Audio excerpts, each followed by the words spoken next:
The bank representative's smirk vanished as the heavy oak doors of the Lincoln County Courthouse burst open, and General Eleanor Wright marched in with 4 uniformed officers, her commanding voice echoing through the auction room. "This proceeding is suspended under directive of the Department of Veterans Affairs. Retired Master Sergeant Jimmy Reeves, still clutching the rejected payment for his family's third-generation farm, watched in disbelief as whispers raced through the suddenly silent crowd and the gavel froze mid-air. Before we jump back in, tell us where you're tuning in from, and if this story touches you, make sure you're subscribed, because tomorrow I've saved something extra special for you. The midsummer heat pressed down on Riverbrook County like a weighted blanket, the kind of oppressive August warmth that seemed to slow everything except the relentless tick of time. For James Jimmy Reeves, each passing minute brought him closer to losing everything his family had built over 3 generations. The drought had claimed his crops last season. Today, the bank would claim his land.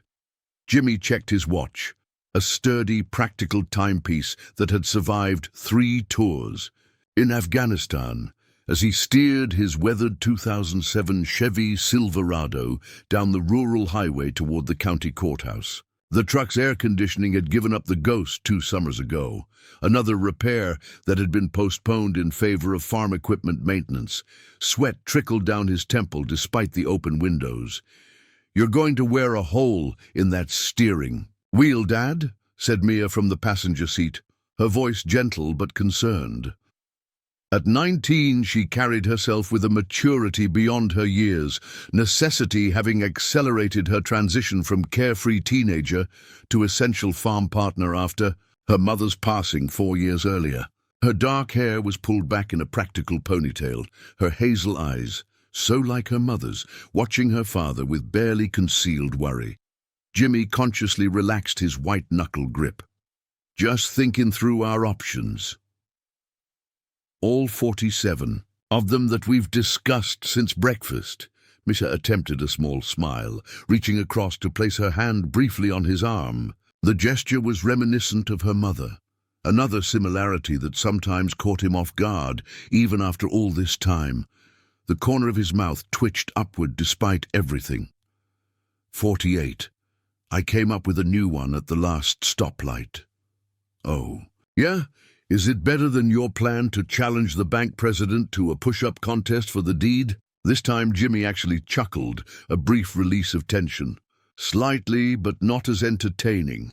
Their banter couldn't fully mask the gravity of their situation, but it was their way, finding moments of levity even as they fought to keep their heads above water.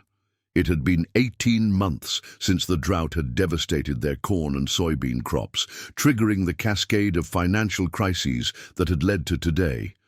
18 months of appeals, applications, extensions, and increasingly desperate measures to save the 145 acres that had been in the Reeves family since 1947, when Jimmy's grandfather had returned from World War II and used his veteran's loan to purchase the property.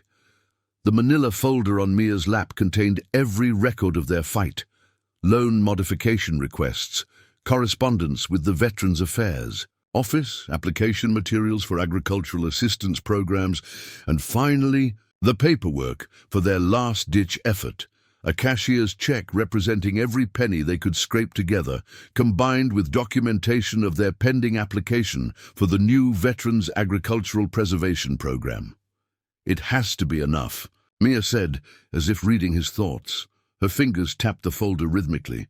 The VA program was literally created for situations like ours. A decorated veteran, multi-generational farm, temporary financial hardship due to natural disaster. "The key word there is pending, sweetheart," Jimmy replied, his voice carrying the steady calm developed through 22 years of military service. "Banks don't run on promises of future payment, no matter how legitimate."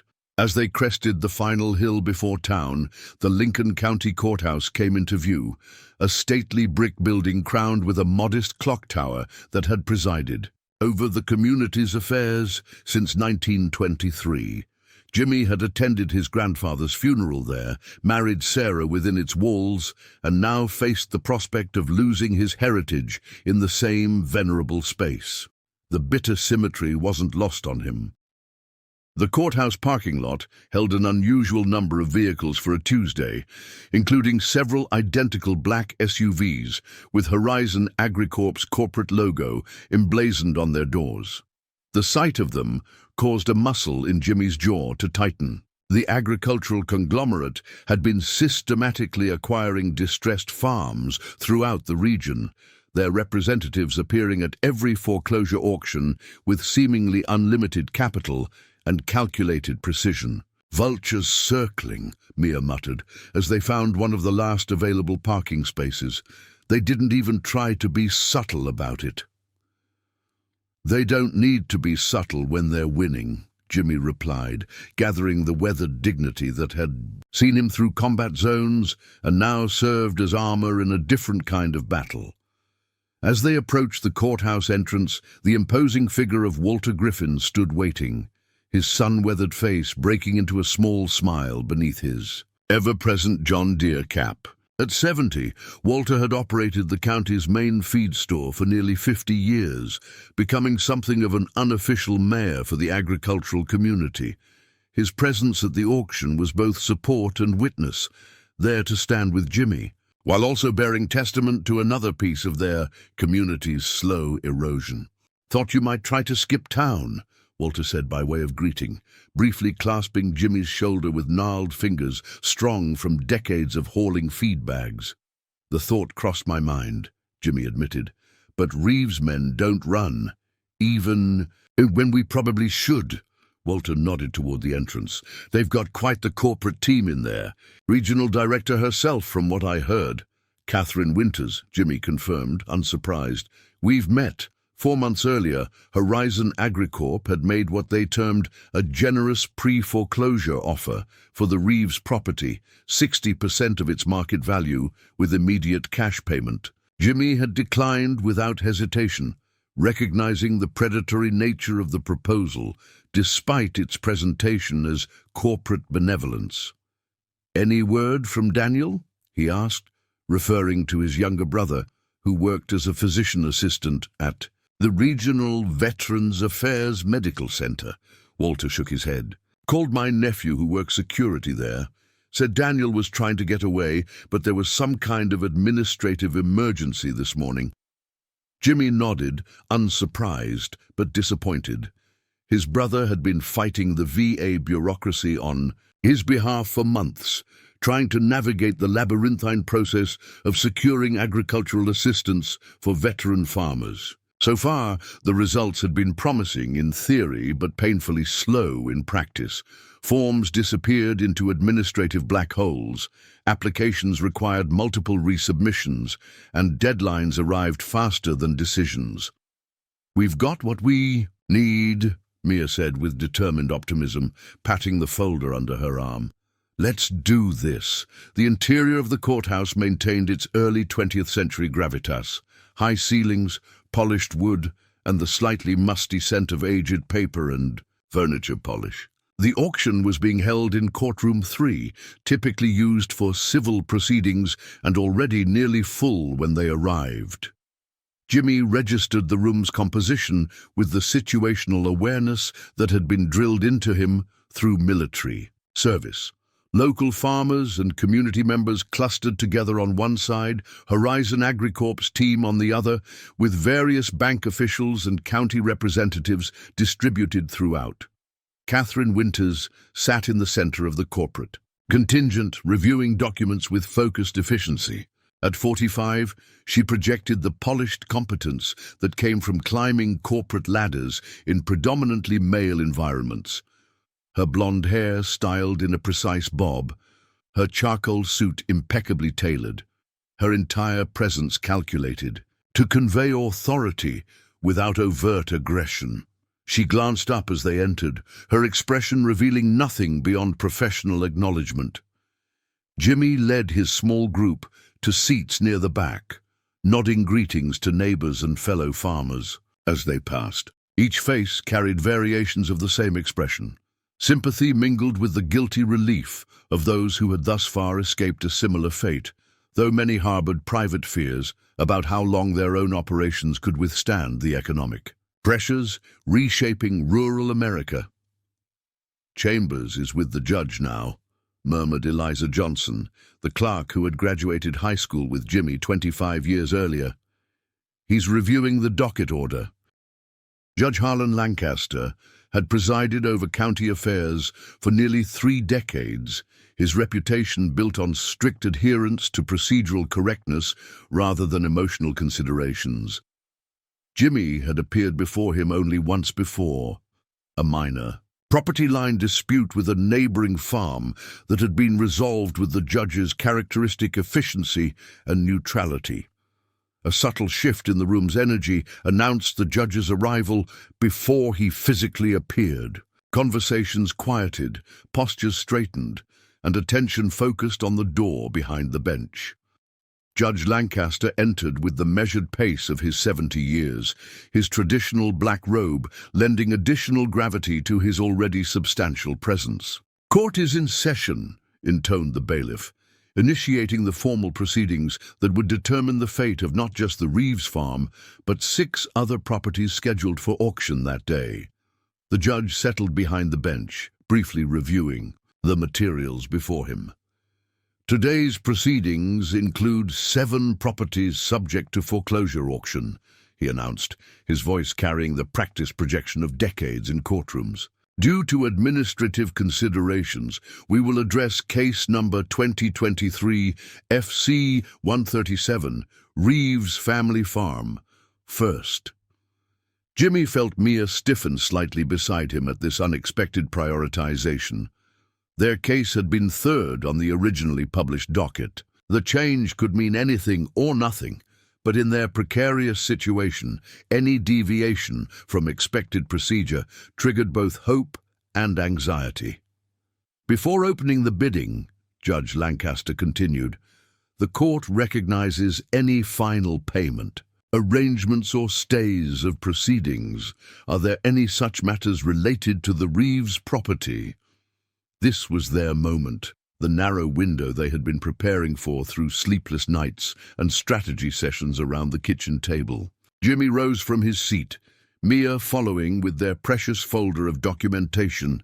Richard Barton, the bank's representative, watched their approach with the impassive expression of someone who had witnessed countless similar last stands, all ending with the inevitable fall of the gavel. At 56, Barton had managed the bank's foreclosure department for 15 years, developing a reputation for strict procedural adherence that made him respected but rarely liked. "Mr. Reeves," Judge Lancaster acknowledged as they reached the presentation table, "the court recognizes your right to present final payment arrangements before auction proceedings commence." Jimmy straightened his shoulders, the habitual military posture asserting itself in moments of pressure. "Your Honor, we are prepared to offer partial immediate payment of $42,650 toward the outstanding balance, accompanied by documentation of a pending application with the Veterans Agricultural Preservation Program, which would cover the remaining amount upon approval." He placed the cashier's check and supporting documentation on the table, acutely aware of the room's collective attention. Catherine Winters leaned forward slightly in her seat, her expression revealing nothing beyond professional interest despite the stake her company had in these proceedings. Barton examined the materials with practiced efficiency, his reading glasses perched low on his nose. His fingertips briefly tapped the cashier's check, the physical manifestation of everything the Reeves family could muster, including Mia's college fund and loans from sympathetic neighbors. "Mr. Reeves," he finally spoke, removing his glasses, "with deliberate care, as we have discussed in our previous 3 meetings, First Riverbrook Bank requires full payment of the outstanding balance of $178,432 to halt the auction process. Partial payment with speculative future funding does not meet our requirements for loan reinstatement. The VA program isn't speculative, Mia interjected, her voice clear despite the tension evident in her posture. "It's an established federal program specifically designed for veterans in agricultural crisis situations. My father's application has not been approved." Barton completed her sentence with practiced efficiency. "Until approval is granted and funds are actually transferred, it remains speculative from the bank's perspective." He pushed the check back across the desk with a small, practiced movement.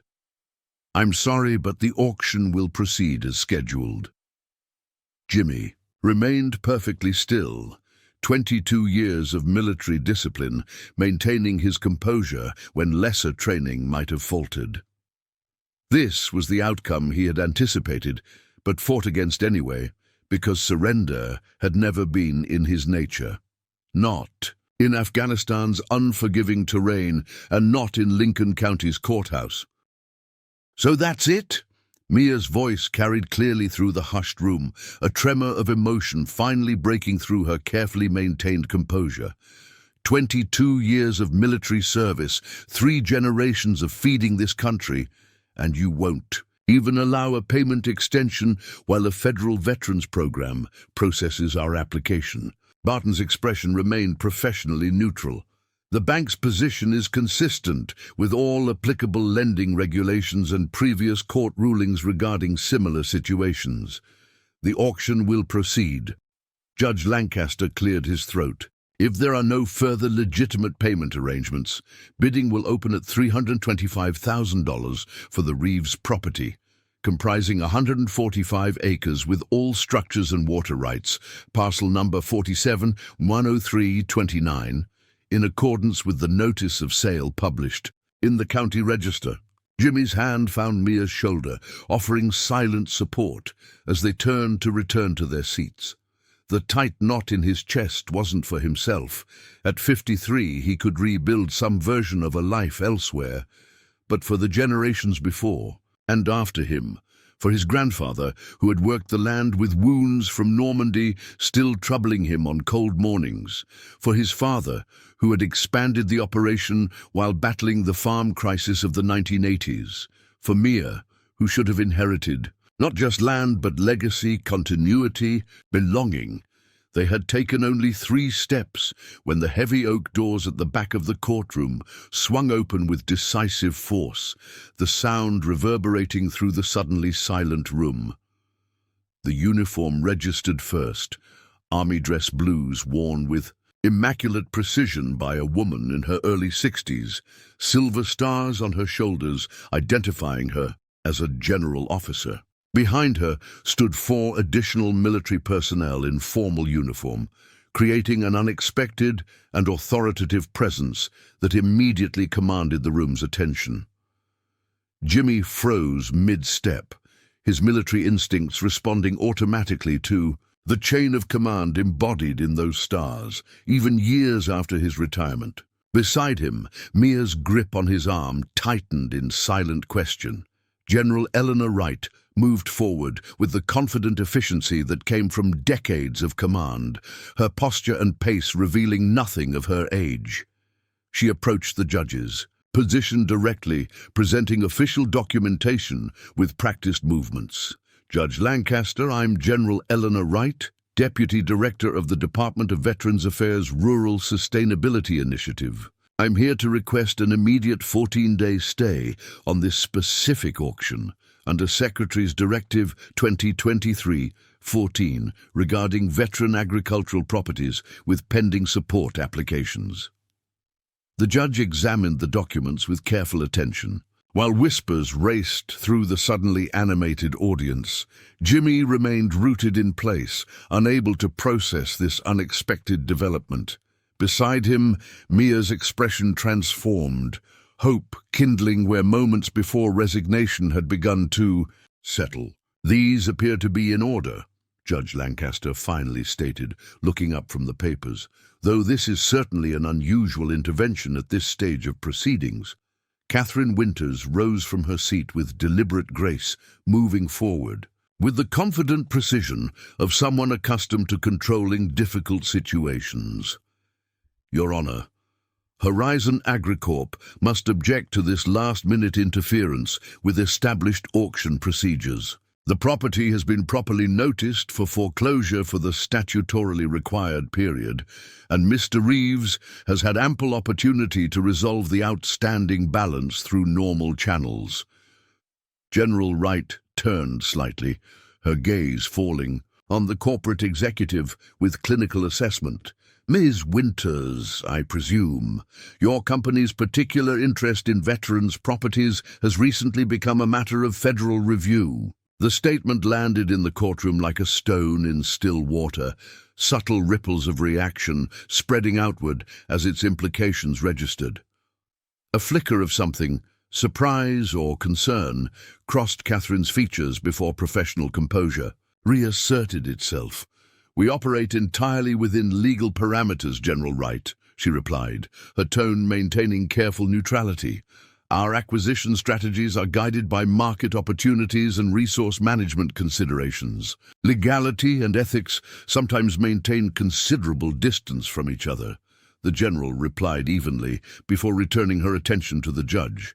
The directive authorizes temporary stay, while the Secretary's new expedited review process evaluates Mr. Reeves' application, which appears to have been administratively delayed through no fault of his own.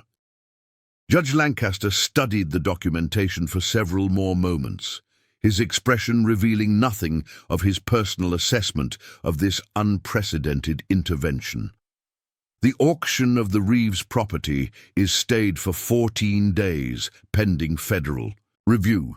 All other properties will proceed as scheduled, following a 15-minute recess. This court will reconvene regarding the Reeves matter on August 17th at 9 a.m.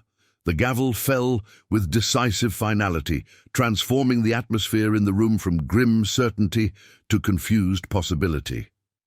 Catherine Winters immediately engaged in intense conversation with her legal team, their huddle projecting urgency despite their attempts at discretion. Throughout the room, whispers erupted as community members processed this unexpected reprieve. Jimmy stood momentarily frozen, military discipline now failing him as the whiplash of emotions, from resignation to tentative hope, disrupted his carefully maintained composure. Mia's arms wrapped around him in a brief, fierce hug before she pulled back, questions evident in her expression. General Wright approached them directly, extending her hand. Master Sergeant Reeves, I apologize for the last-minute nature of our intervention. Your brother Daniel has been quite persistent in bringing your case to the proper channels. Daniel did this? Jimmy asked, still processing the dramatic turn of events as he automatically returned the handshake. Your brother identified a pattern of administrative delays affecting veterans' applications in this region, she confirmed. Your case became something of a catalyst for broader investigation into potentially systemic issues.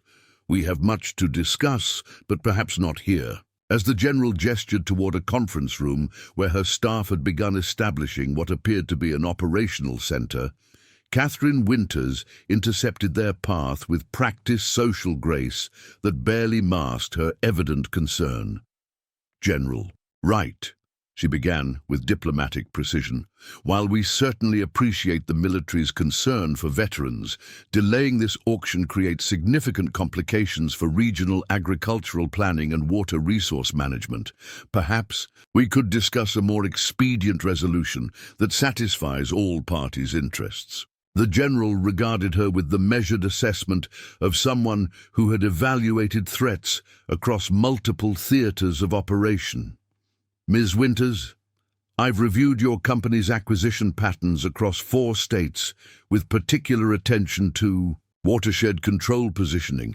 We will indeed have a discussion, but I suspect it won't proceed in the direction you're anticipating. Catherine's professional mask momentarily slipped, revealing the calculation beneath as she processed this response. She nodded once and withdrew, rejoining her team, who were already engaged in rapid reassessment of their position, phones appearing as they presumably contacted corporate headquarters. In the small conference room adjacent to the courtroom, Jimmy finally found his voice as the reality of their temporary reprieve settled in.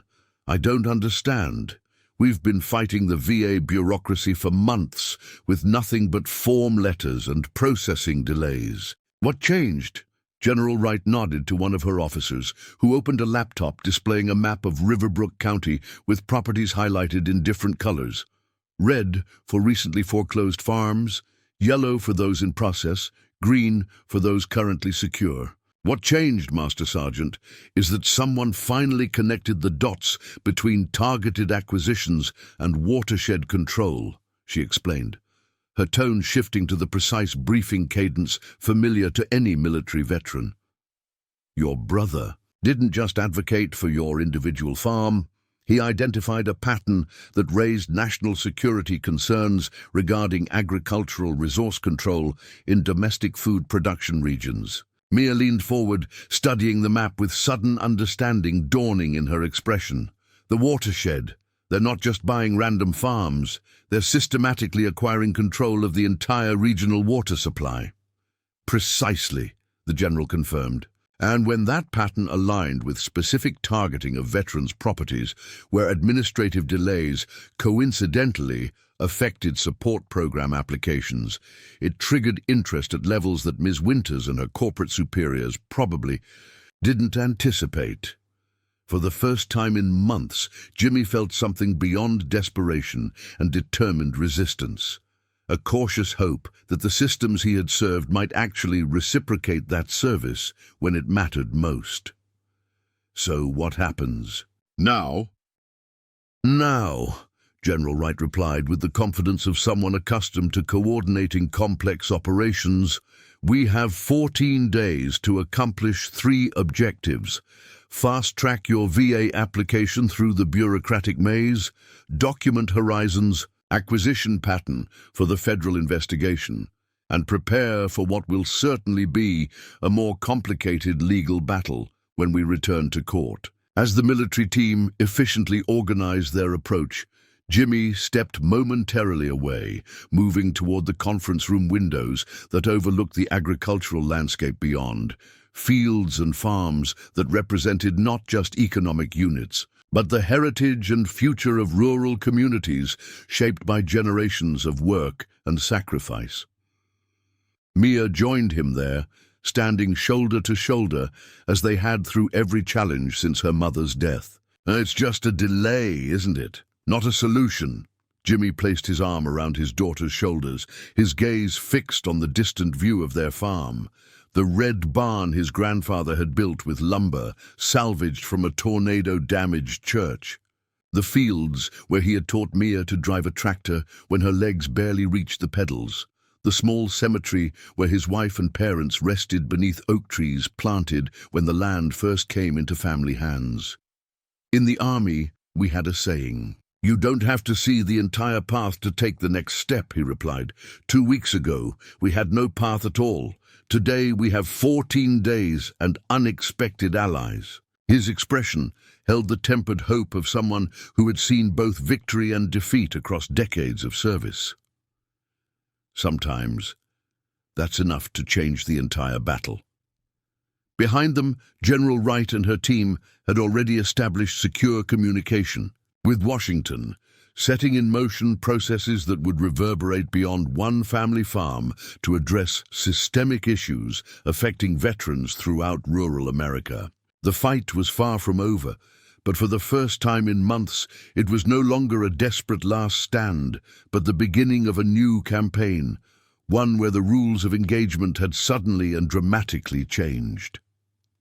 The Tactical Operations Center, that General Eleanor Wright's team established in the Lincoln County Courthouse conference room, bore little resemblance to the sleepy municipal space it had been just hours earlier. 3 large monitors displayed different aspects of their investigation, one showing property maps with color-coded ownership patterns, another tracking VA application processing timelines for veterans in the region, and a third documenting water access rights across the 4-county area. Military precision had transformed small-town bureaucracy into a command center with startling efficiency.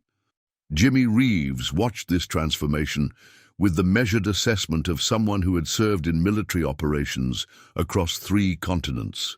Though he had been a combat engineer rather than intelligence personnel, he recognized the methodical approach to information gathering and pattern analysis. What he couldn't fully process was that this operational tempo was being applied to save his family farm. "Your brother will be joining us shortly," General Wright informed him, glancing up from a secure tablet where she had been reviewing documents. "He's been temporarily reassigned to our task force, given his familiarity with both the local situation and the VA administrative systems." "Daniel did all this?"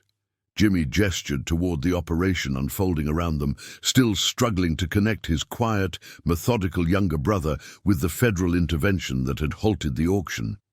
The general's expression softened slightly, professional distance yielding momentarily to human connection. "Your brother recognized something that initially appeared to be bureaucratic inefficiency, but proved to be potentially systematic.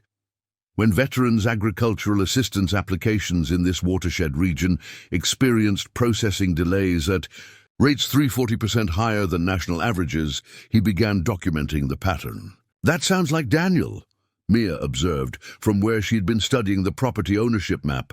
"He's always seeing patterns where other people just see coincidences.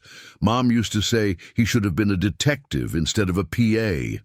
His attention to detail has proven invaluable," the general acknowledged, "though I suspect his motivation was more personal than professional in this case."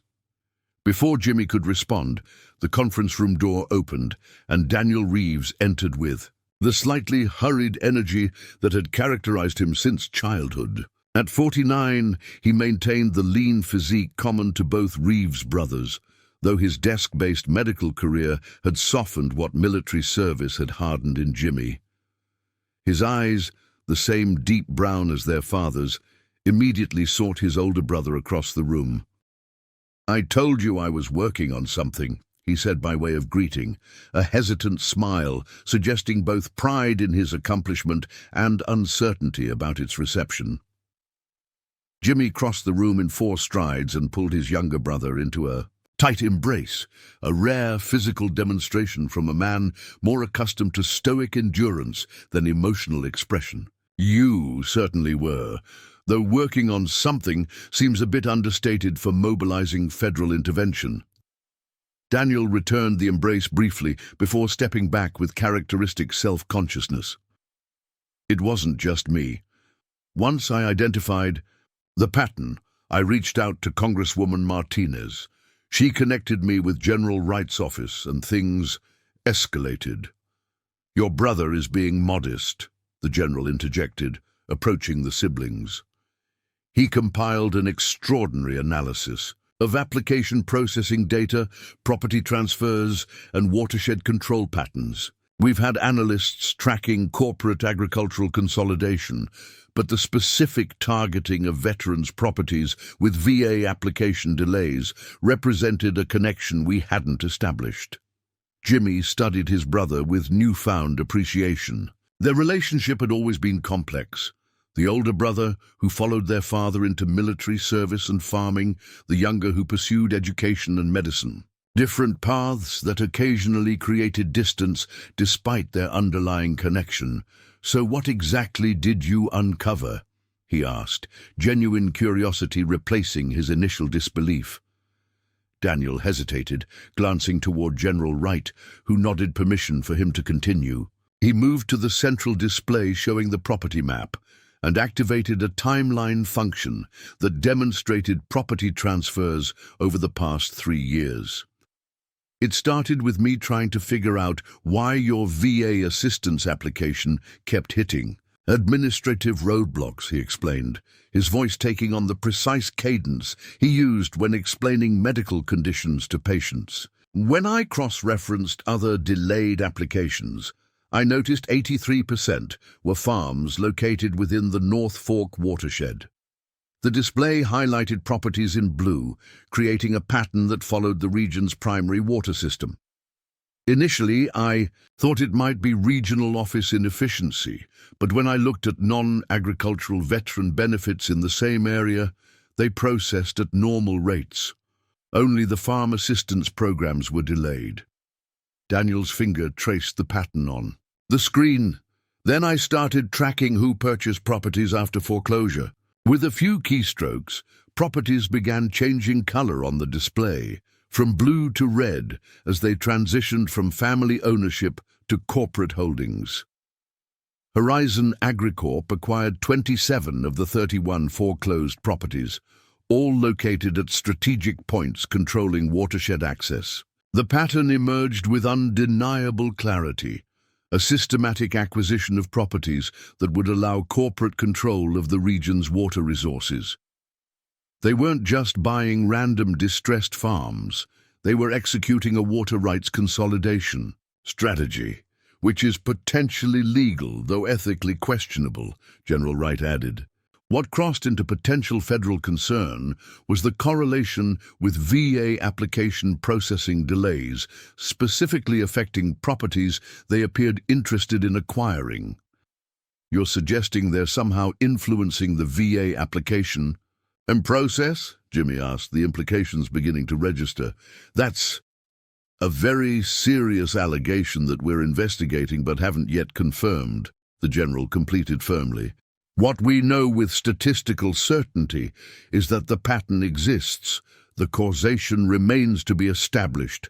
Mia had moved to stand beside her father, studying the display with increasing understanding. Our farm sits at the confluence of Maple, Creek and the North Fork River, she observed, pointing to their property on the map. Controlling our water rights would give them regulatory authority over agricultural water access for approximately 11,000 acres of downstream farmland, Daniel confirmed. Your property is one of the most strategically valuable water control points in the entire watershed. The revelation settled over Jimmy with heavyweight clarity. The persistent interest from Horizon in acquiring his property, the generous pre-foreclosure offers, the presence of their regional director at what should have been a routine local auction. All of it reflected not just opportunistic business, but strategic resource acquisition. Is this even legal? He finally asked, the question directed at no one in particular. Acquiring control of water rights through property purchases falls into a complex legal area, replied Major Jessica Chen, the legal officer on General Wright's team, who had been quietly analyzing documents in the corner. Water law varies significantly by state, but consolidating control through property acquisition generally remains within legal boundaries, though it may violate the spirit of public resource doctrines. And the VA application delays, Mia pressed, the edge in her voice reflecting months of frustration with bureaucratic obstacles. Major Chen's expression tightened. If evidence established deliberate interference with federal benefit processing to facilitate property acquisition, that would constitute several serious violations, potentially including federal conspiracy charges. Which is precisely what we're here to investigate, General Wright concluded. But our immediate priority is resolving your property situation, Master Sergeant Reeves. Major Chen will be personally shepherding your application through expedited processing while our team continues the broader investigation. A knock at the conference room door interrupted their discussion. Lieutenant Colonel Marcus Wade, who had been coordinating security, opened it to reveal Walter Griffin, still wearing his feed store cap despite the formal surroundings. "Sorry to interrupt," the older man began, his weathered face creased with concern, "but there's something happening that y'all should probably know about." General Wright nodded permission for him to continue. "Horizon's people are making calls. All over the county," Walter explained.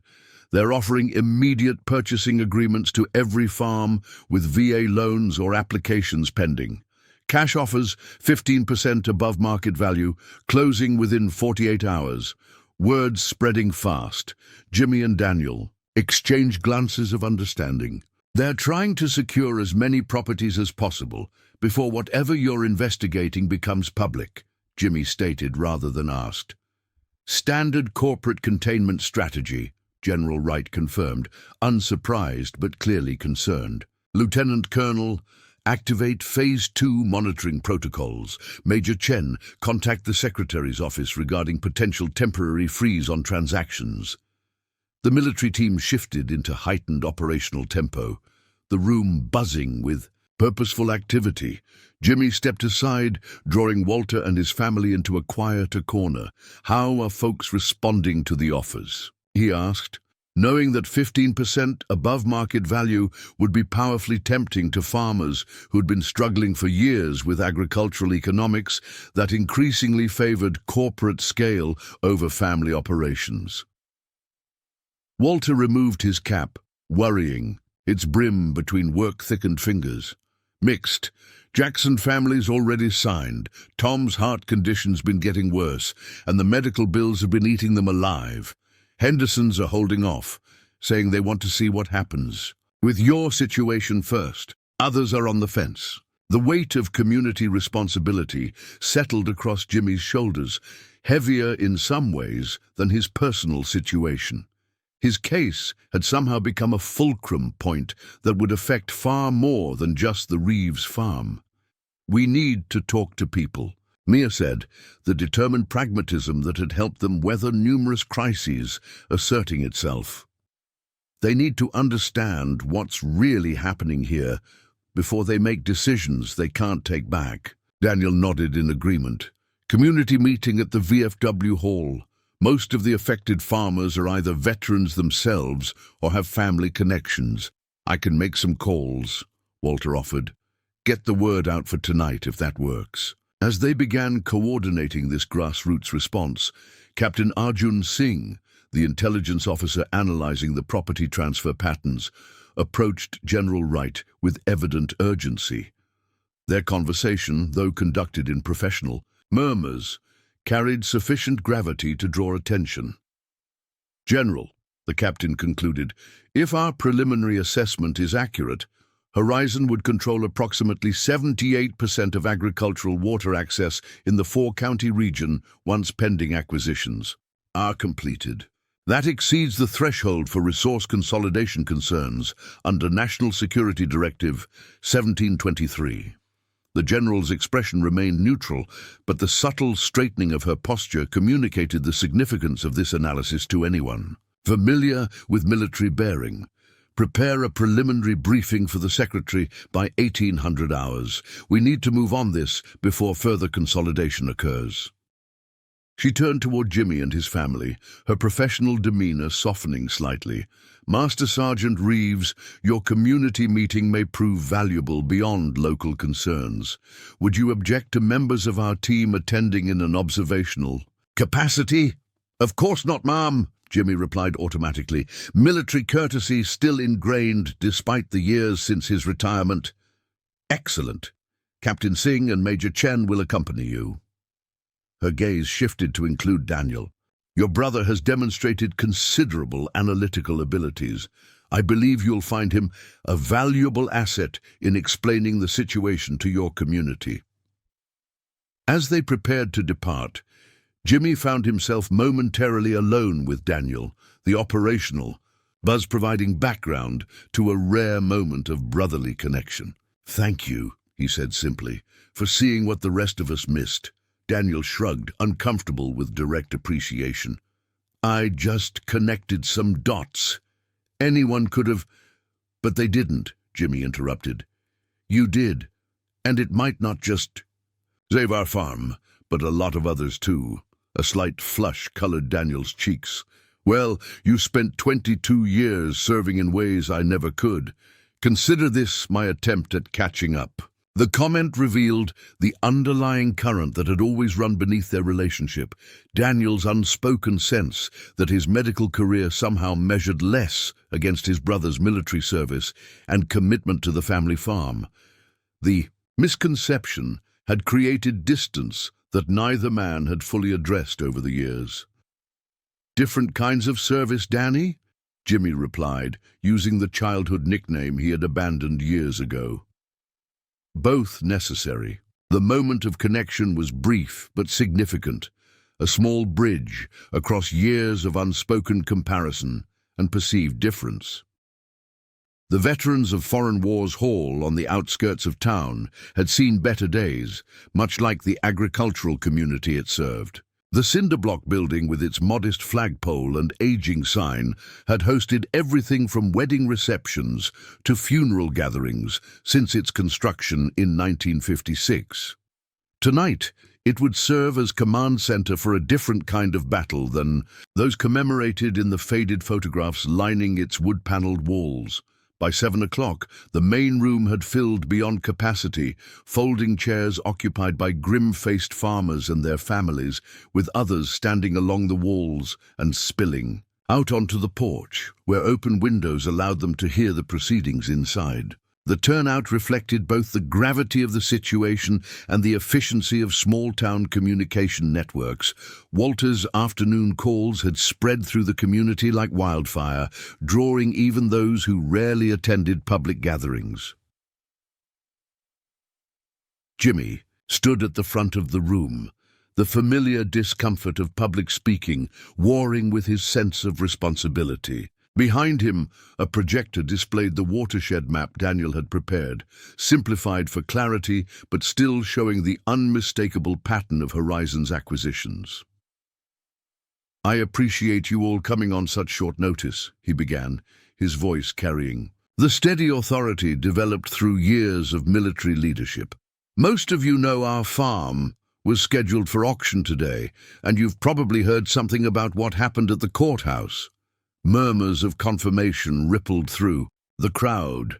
Rural news traveled with remarkable efficiency, though often with varying accuracy. What you might not know is why federal authorities intervened, or how it connects to the offers many of you have received today from Horizon AgriCorp. He gestured toward his brother, who stood nearby with Major Chen and Captain Singh.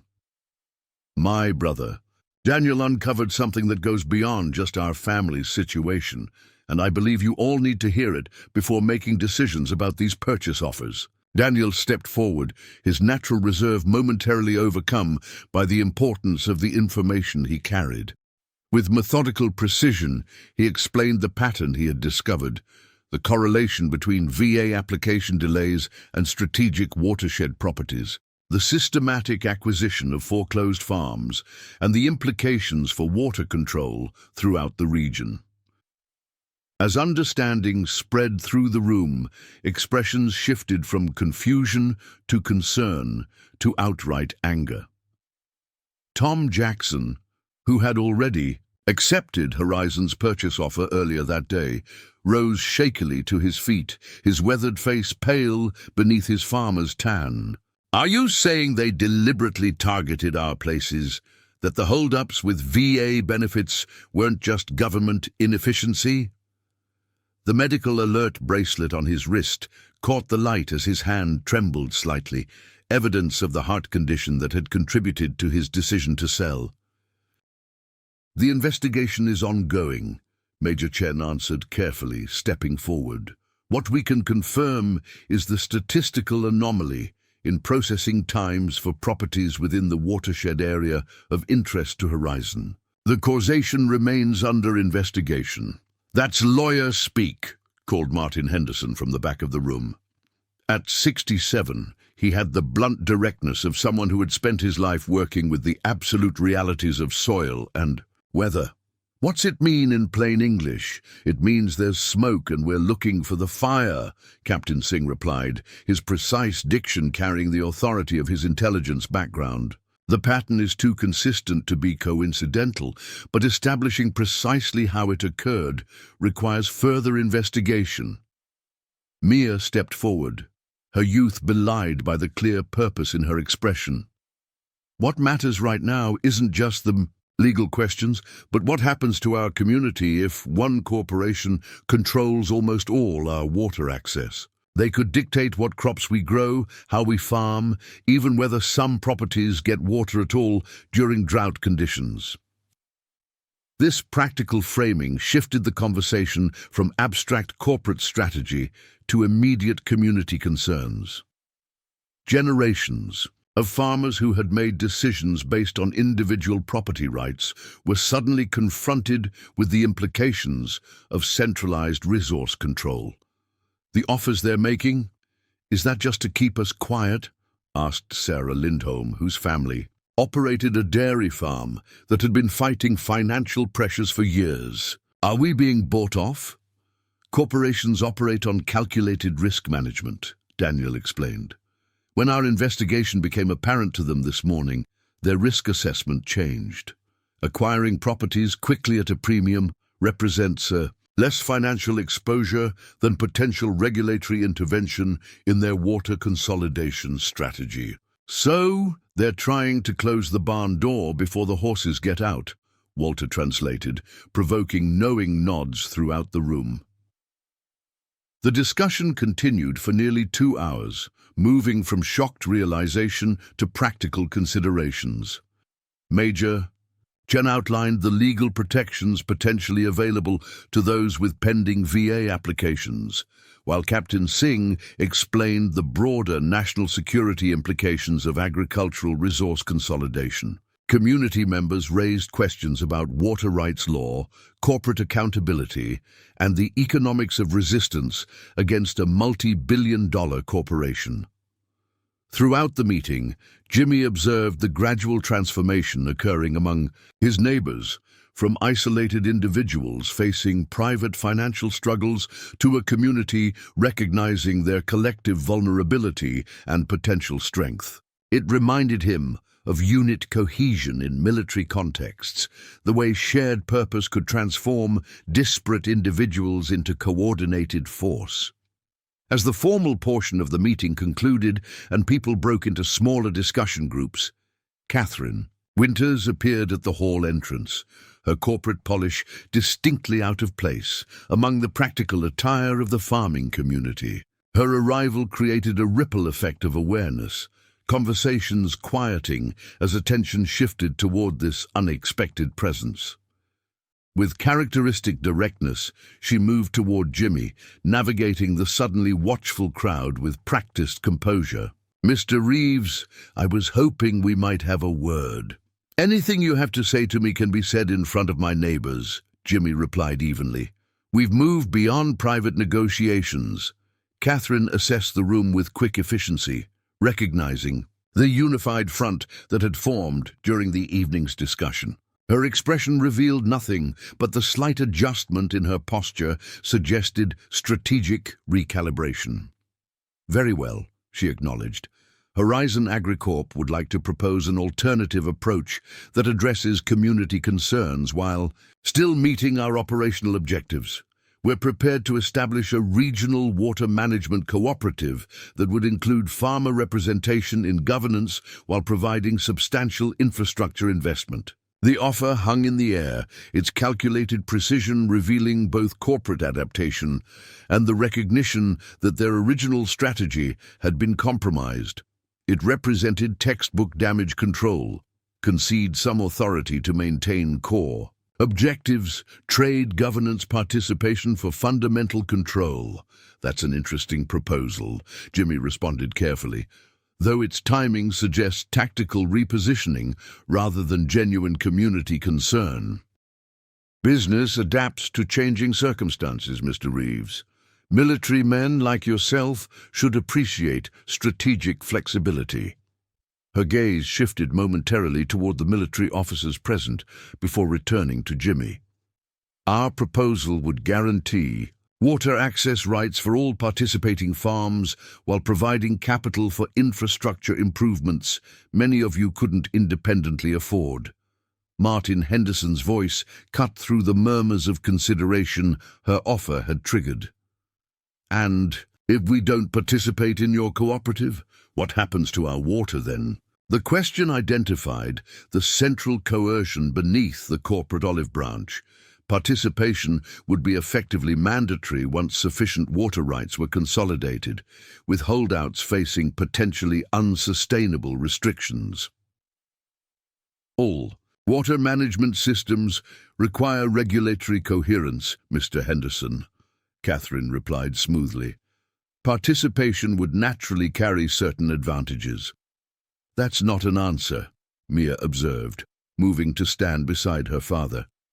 Her youth and education represented the next generation of agricultural leadership, the future that hung in the balance of these negotiations. "You're offering us seats on a bus you'd still be driving, with the clear threat that non-participants get left by the roadside." Catherine's professional mask slipped momentarily, irritation flashing across her features before control reasserted itself. "Perhaps it would be more productive to continue this discussion when emotions aren't running quite so high. Horizon's offer remains open for consideration." As she turned to leave, Jimmy stepped forward. "Ms. Winters, you should know that regardless of what happens with individual properties, we've requested federal review of watershed resource consolidation under National Security Directive 1723. The regulatory landscape is changing, even if the physical one remains contested." The information landed with visible impact. A corporate executive suddenly recognizing that local resistance had escalated beyond the parameters of their strategic planning. Without responding directly, Catherine departed. The click of her heels on the linoleum floor marking a deliberate withdrawal rather than surrender. In her wake, the community remained unified but uncertain. Federal intervention might slow corporate consolidation, but couldn't immediately resolve the financial pressures that had made farmers vulnerable to begin with. The 14-day stay on Jimmy's farm auction represented breathing room rather than lasting solution. "What now?" asked Tom Jackson, regret evident in his expression as he contemplated the agreement he had already signed. "Some of us can't afford to wait for government processes, no matter how well-intentioned." His question cut to the heart of their collective. Vulnerability, the gap between principle and practical survival that had allowed corporate interests to gain footholds throughout rural America. Before Jimmy could respond, Daniel stepped forward, the hesitancy that had characterized him earlier now replaced by clear purpose. "What if we created our own water cooperative?" he suggested, the idea clearly forming as he spoke. Not as a response to Horizon, but as a proactive community structure. VA loans can be directed toward infrastructure projects with significant veteran participation. If we established a legal framework that preserved individual property autonomy while creating collective water rights governance, Captain Singh nodded with growing interest. That approach aligns with several emerging agricultural security frameworks. The Pentagon has been developing support mechanisms for exactly this type of community resource resilience. Major Chen added, "From a legal perspective, establishing the cooperative before additional properties transfer would create jurisdictional complexities that would significantly complicate corporate consolidation strategies." The conversation shifted from defense to initiative, from resisting corporate acquisition to building community alternatives. Farmers who had been considering Horizon's purchase offers began discussing cooperative frameworks instead, their generational connection to the land finding expression in collective determination rather than individual surrender. As the meeting evolved into working groups focused on specific aspects of the emerging plan, Jimmy found himself standing slightly apart, watching the transformation with complex emotion. The community's response had exceeded anything he might have imagined when facing foreclosure alone just hours earlier. General Wright, who had arrived midway through the meeting and observed from the back, joined him in this moment of reflection. "You've built something significant here tonight, Master Sergeant." "They built it themselves," Jimmy corrected gently. "They just needed to see the bigger picture." "That's often true of most conflicts," the General observed. "Individual experience rarely reveals the full strategic landscape without broader perspective." She studied the engaged community with professional assessment. "Your neighbors may have begun this evening thinking about individual property decisions, but they're ending it with collective resource governance planning. That's a fundamental shift in orientation." Jimmy nodded, recognizing the truth in her analysis. "In Afghanistan, we learned that lasting security couldn't be established through military presence alone. It required community investment in shared futures that transcended immediate concerns. The same principle applies domestically," General Wright agreed. "Agricultural security represents a cornerstone of national resilience that we've perhaps taken for granted for too long." Their conversation was interrupted by Mia, who approached with the energetic purpose that had characterized her throughout the evening. "Dad, we need you in the veterans group. They're mapping out potential participation structures for the cooperative leadership." As Jimmy rejoined the community planning, the atmosphere in the VFW hall had transformed from the grim determination of besieged individuals to the dynamic engagement of collective purpose. Maps spread across tables showed watershed patterns now overlaid with potential cooperative boundaries. Farmers with technical expertise discussed infrastructure requirements, while others addressed governance questions. Daniel had found unlikely role as facilitator, his analytical abilities and medical background allowing him to bridge different perspectives and synthesize complex information into actionable frameworks. The distance that had sometimes existed between him and the agricultural community had dissolved through shared purpose. By midnight, when the meeting finally concluded, the foundation had been established for what they were calling the North Fork Agricultural Water Cooperative. Initial commitments had been secured from 27 farms, representing nearly 60% of the watershed properties, with others considering participation. Legal frameworks would require development, regulatory approvals would need navigation, and financial structures remained to be established. But the essential shift from corporate consolidation to community governance had been initiated. As people departed, carrying with them not just information but renewed determination, Jimmy found himself standing in the parking lot beside his truck, watching neighbors exchange handshakes and purposeful nods. Walter Griffin approached, his weathered face bearing the first genuine smile Jimmy had seen in months. "Quite a day," the older man observed, looking back at the VFW hall where lights still burned as the core planning team finalized documentation. "When you went to that auction this morning, I don't think any of us expected to end up here. Sometimes the worst days open unexpected doors," Jimmy replied, the philosophical observation reflecting his military experience as much as the day's events. "Though we're still a long way from resolving everything." "True enough," Walter acknowledged. "But the difference between fighting alone and fighting together makes even long odds seem more manageable." As Walter departed with a small wave, Jimmy found his family gathering beside the truck. Mia with her notepad full of cooperative planning details, Daniel still discussing implementation strategies with Major Chen, all of them energized despite the late hour and intense day. "Ready to head home?" he asked, the simple question carrying deeper significance after hours of fighting to preserve that very concept. "Actually," Daniel began, uncharacteristic uncertainty in his expression, "I was thinking I might stay at the farm tonight. General Wright has temporarily assigned me to the local investigation team, and there's a lot of work to do on the cooperative framework." The request revealed more than just logistical convenience. It represented Daniel's reconnection to the family property he had distanced himself from in pursuing his medical career. Not a permanent return, but a significant redrawing of boundaries. "Your room's exactly as you left it," Jimmy replied, the simple acceptance conveying more than elaborate welcome could have.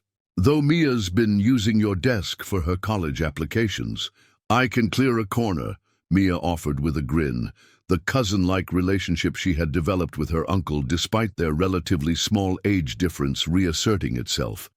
As they drove through the darkness toward the farm that had nearly been lost that morning, the headlights illuminated familiar landmarks that now carried new significance, not just as features of their individual property, but as components of a watershed community beginning to recognize its interconnected reality.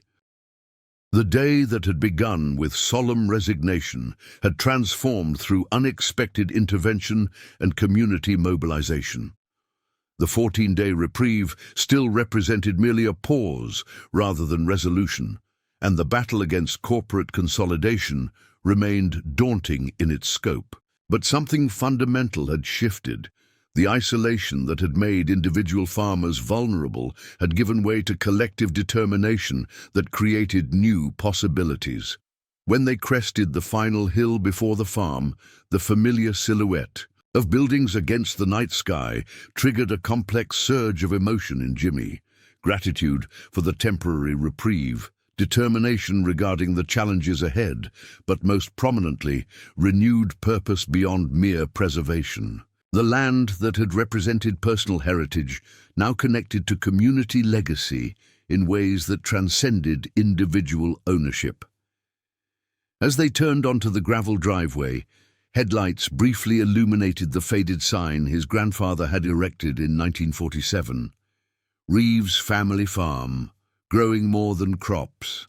The words that had seemed like simple sentiment that morning now carried prophetic significance as they returned not just as individual family, but as members of an emerging cooperative that might redefine agricultural resilience for the entire region.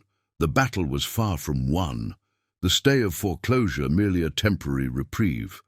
But something more valuable than simple extension had been secured, the transformation from isolated vulnerability to collective strength, from defensive resistance to proactive community governance. Whatever Horizon's next move might be, they would face not a scattered collection of individual farmers, but an increasingly unified community recognizing their essential interconnection. As Jimmy parked beside the weathered farmhouse that had witnessed 3 generations of family history, the temporary reprieve granted by federal intervention had already catalyzed something more significant than mere delay. The 14 days ahead would determine not just the fate of the Reeves farm, but potentially the future of agricultural independence throughout the watershed region. The path forward remained challenging and uncertain, corporate resources vastly outweighing community capital, legal complexities requiring navigation, and financial pressures continuing to threaten vulnerable farms. But as Jimmy stepped from the truck onto land that remained, at least temporarily, in family hands, the day's transformation from defeat to possibility represented the essential first step in a campaign that had expanded far beyond one. Veterans fight for his family legacy.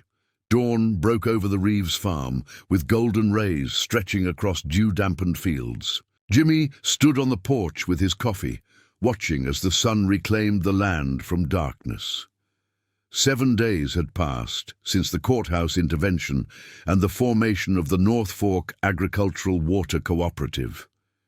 His kitchen had transformed into an impromptu command center, the dining table now covered with maps, legal documents, and laptops. Daniel emerged, his own coffee steaming in the cool morning air.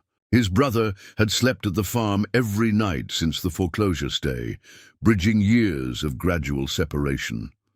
"We got another 3 commitments last night," Daniel reported. "The Kaminsky Dairy Farm, Peterson's Place, and surprisingly, the Wilkinsons. That puts us at 36 properties, representing nearly 70% of the watershed. The Wilkinsons were deep in negotiations with Horizon. What changed their minds?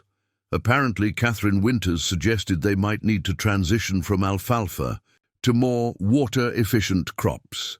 5 generations of premium alfalfa production and a corporate executive tells them they're doing it wrong."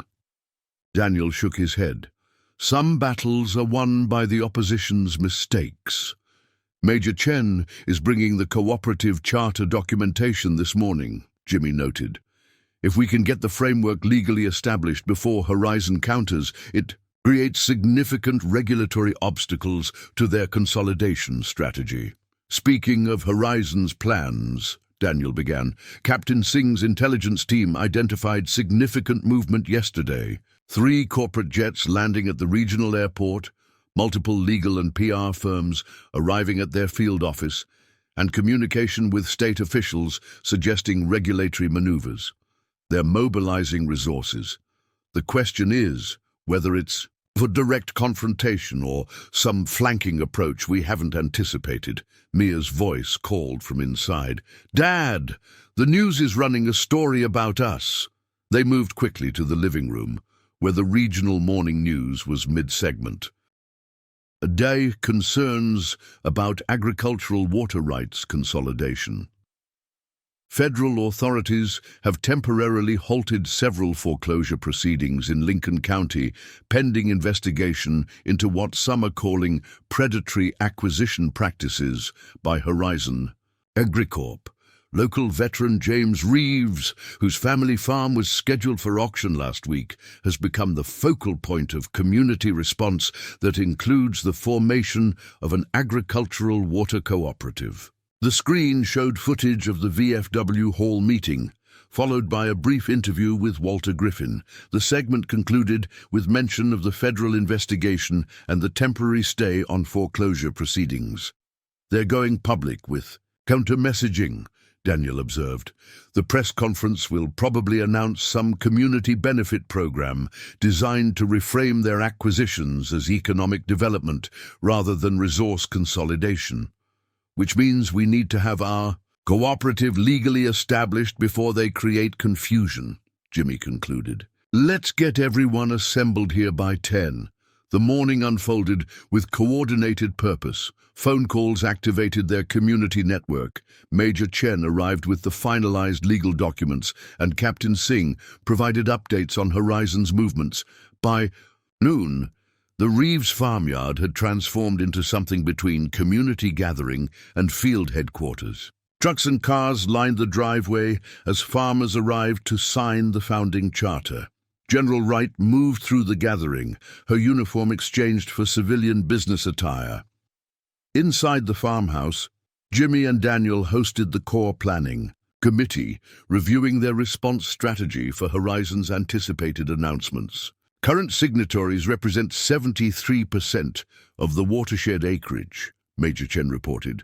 That exceeds the threshold for cooperative water governance under state regulations. Once filed with the county recorder's office, the charter establishes legal standing that would require any corporate entity to negotiate with the cooperative rather than individual landowners. What about the VA applications? Asked Sarah Lindholm, whose dairy farm had been operating on razor-thin margins for years. Significant movement, confirmed Major Chen. The Secretary's office has implemented emergency review procedures.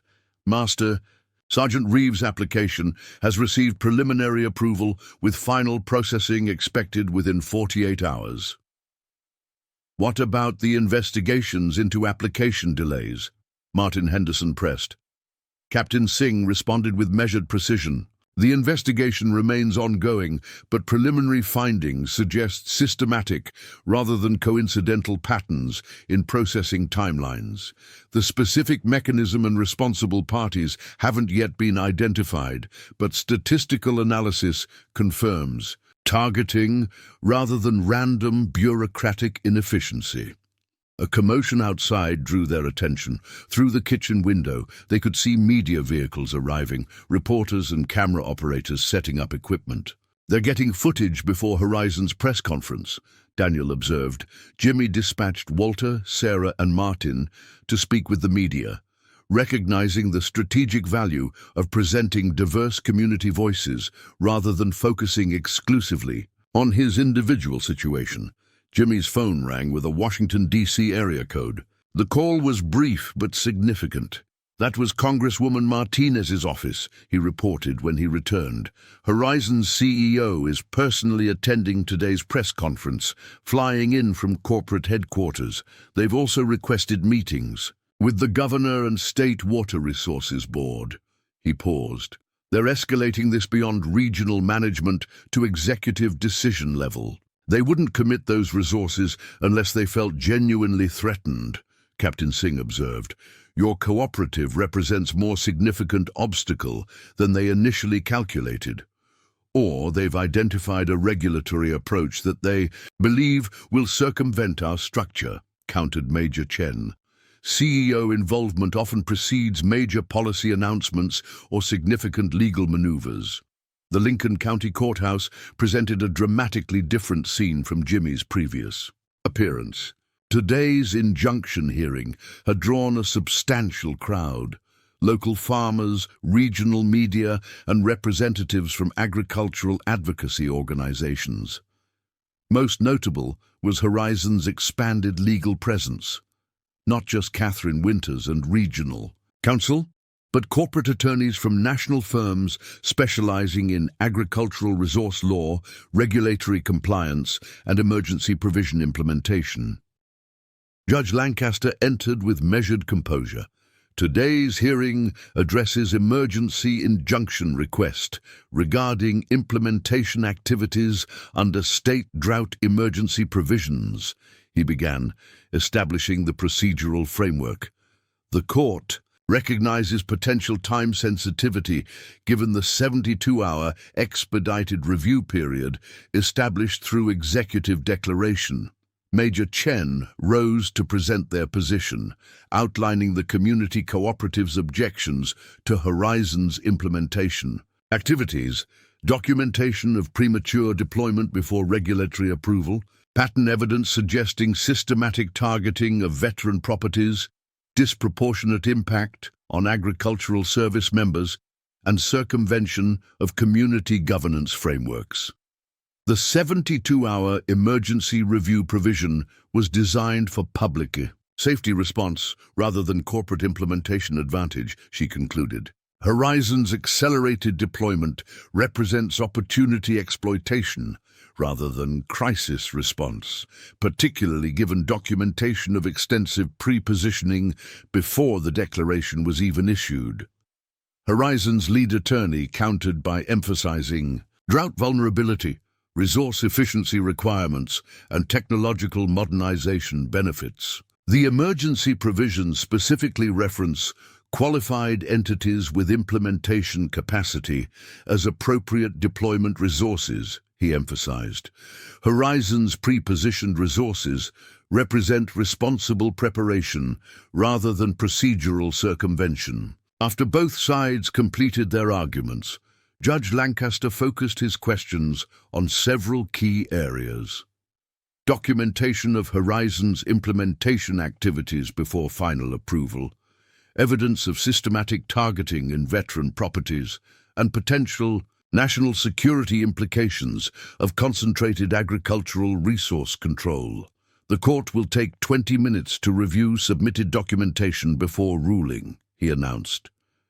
Daniel joined Jimmy in the gallery, having arrived directly from monitoring the bank's board meeting regarding Horizon's debt acquisition proposal. The board delayed decision until this afternoon, he reported quietly.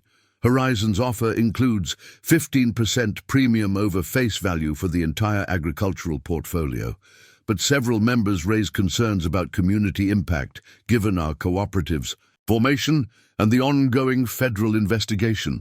Walter approached with urgent information from their monitoring teams. They're accelerating deployment during the hearing, he reported, showing photographs documenting increased equipment installation at key watershed control points. 11 new sensor clusters established in the past hour, primarily at major confluence locations. When court resumed, Judge Lancaster's expression revealed nothing as he settled behind the bench.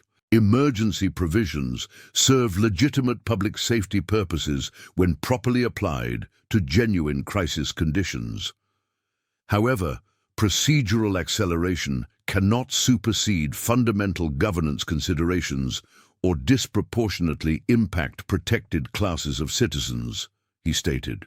The evidence establishes sufficient basis for preliminary injunction regarding implementation activities pending full regulatory review with appropriate public comment period.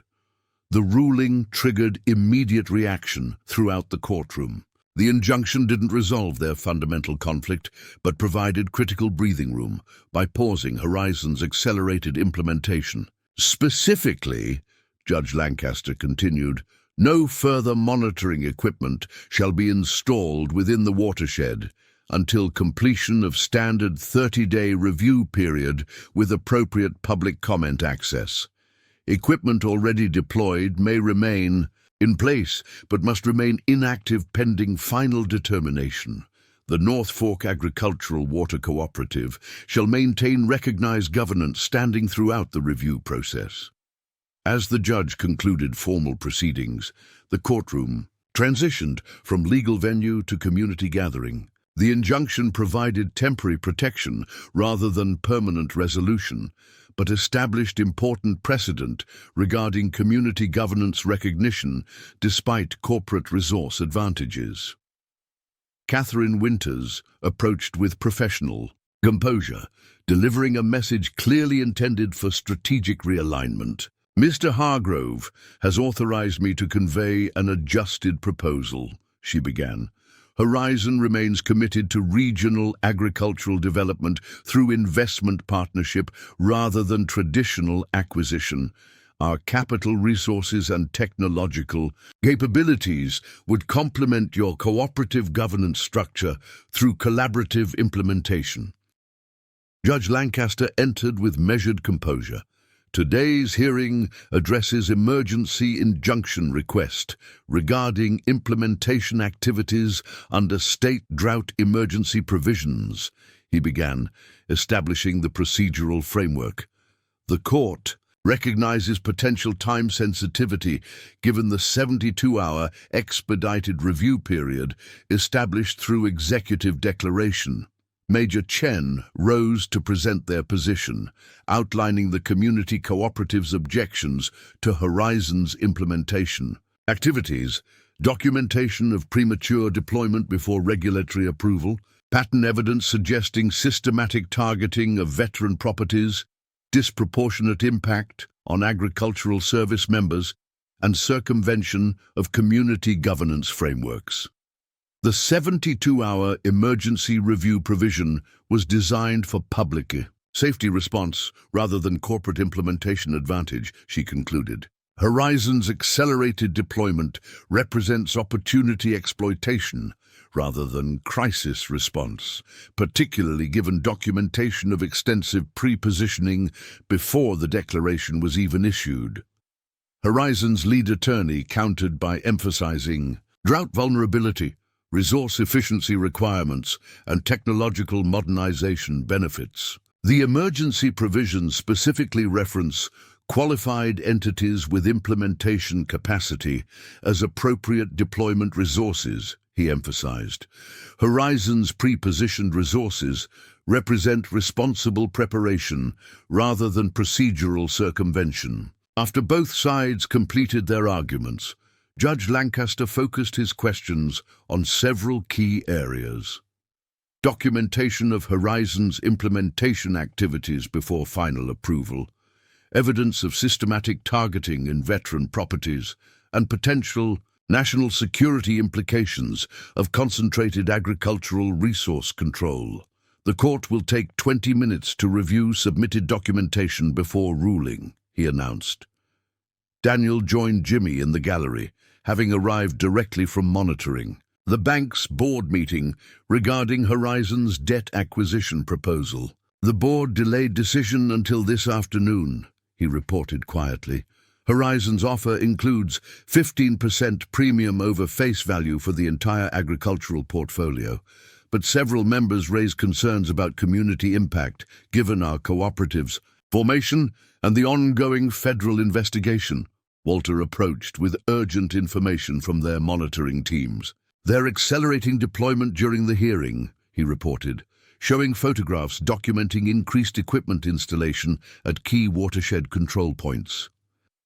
11 new sensor clusters established in the past hour primarily at major confluence locations.